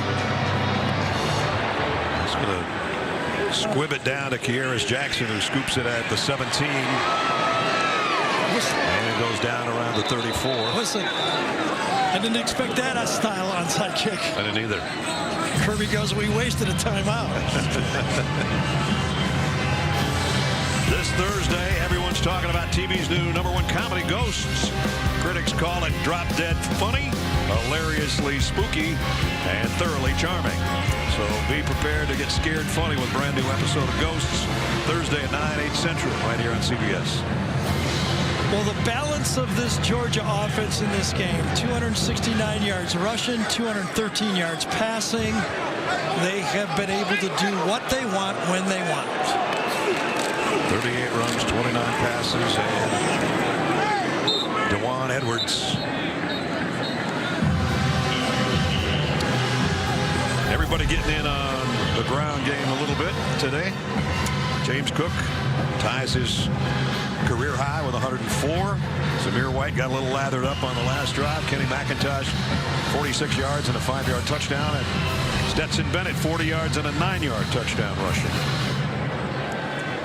James Cook is saying there's flu going around. I'm wearing a mask now. I'm done. My helmet is put away.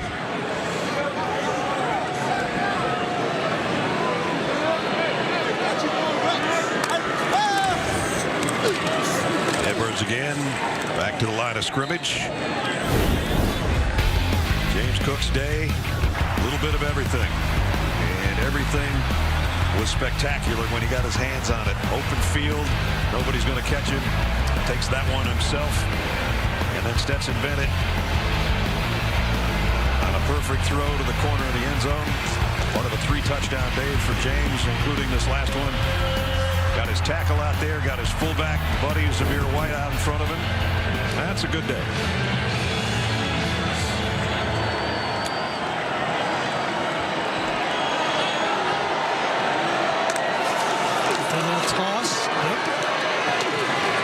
Hit by Jeremy Banks again, who made the first contact, and it's 4th down. Jeremy Tommy Banks came in as the leading tackler and came off a 14-tackle game that we mentioned earlier against Kentucky in their last outing. He's got 15 more today. Jeez. That was a great stat right there. 29 passes in the fourth quarter all year by Georgia. Just 2 today. That's how much they've been dominating these football games. So Camarda set to punt it away. Velus Jones back around the 20 on the other end. Nice punt. Jones will field it at the 12. Going to get tracked down. Nope, got away. And brings it back the other way. Velus Jones, nice return. Devontae Wyatt makes the tackle on the special teams. I think he's one of those personal protectors back there, and it got personal because he got back to him. Yep. 24-yard return of a 48-yard punt. McConkey almost had him wrapped up, starting wide receiver, and then the starting defensive lineman makes the tackle finally on Velus Jones at the 37. So a minute to go. Tennessee's got 2 timeouts. And a prideful Georgia defense does not want to give up any more points. That's for sure. Jalen Hyatt on the reception.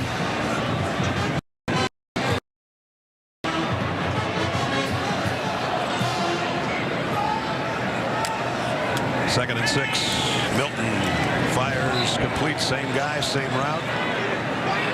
Out of bounds, 2 yards shy of the first down.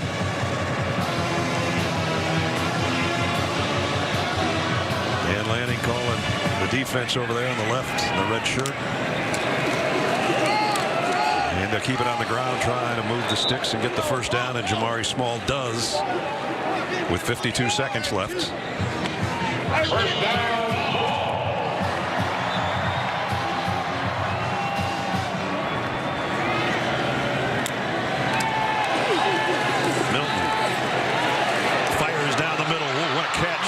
And a rifle shot. Yes, he did rifle it. You have to get your hands up fast. That's going by you. That baby had some smoke on it. Keaton made the grab. Back into Georgia territory here with a half minute to go. Milton in trouble. Throws on the run, incomplete. Jimmy Holiday was the intended receiver. Yeah, and this is, again, you know, the pride of the points is one thing, but if you lose a starter here, it just kind of makes you think, you know, like, oh my gosh, Kirby is looking out there and goes, please just let it be a sore leg, not a bad knee. Well, Devontae Wyatt's been on the deck more than Devontae Wilder was against Tyson Fury today. Sure. Comes out, he's okay. Yeah, see, as he steps, all his weight goes on that left leg, and I hope his knee did not give way. You know, because that's the gamble when you're trying to protect stats. Yeah. And then all of a sudden, you lose one of your key players, you'll get second guessed. That's the way it goes.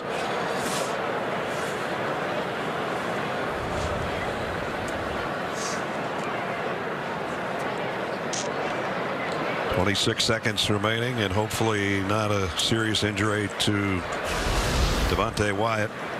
We mentioned Georgia's schedule earlier. They'll add another W to that right-hand column here in 26 seconds and be 10-0 and 8-0, undefeated in conference play for the first time since 1982. And of course, there weren't 8 conference games back then. Charleston Southern is next in Athens, and then it's at the Flats at Georgia Tech on Thanksgiving weekend before going back to Atlanta. And yeah, that seems like good news right there, doesn't it? I hope so. Yep. I mean, this team, I mean, for what they've gone through as a team, you know, for the last few years, they deserve a shot at it. I mean, think about it.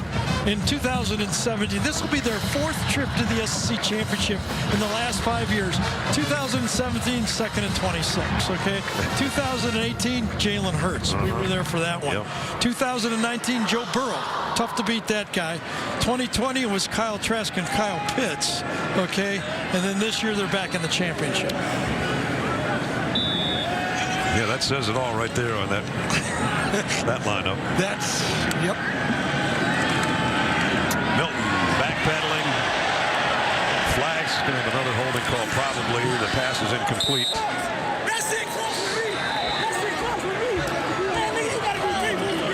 Was this one on the transfer Cade Mays from the old Tennessee teammate, number 68? Holding. Offense. Number 66. 10-yard penalty. Replay second down. Dane Davis in there for Cade Mays. He had the right spot. Yep, right tackle.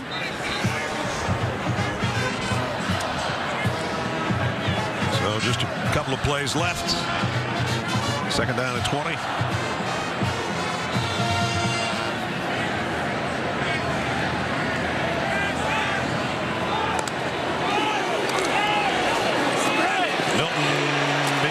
Chased down and dumped down. And it's Chaz Chambliss again putting the pressure on.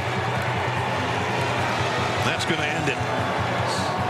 No matter how you hurry up, you can't go any faster. And #1 Georgia shows why. Against their SEC East rivals, the Volunteers. And that makes it 10 wins in the last 12 outings and 5 straight. Georgia over Tennessee.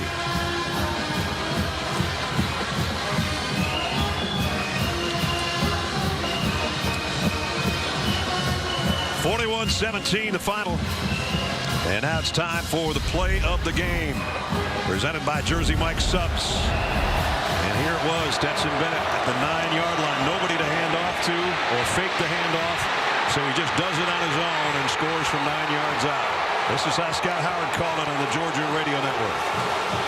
Receiver in motion to the near side. Play fake Bennett. He's going to change the direction of the play and get in the end zone for the touchdown. How about that for improvisation?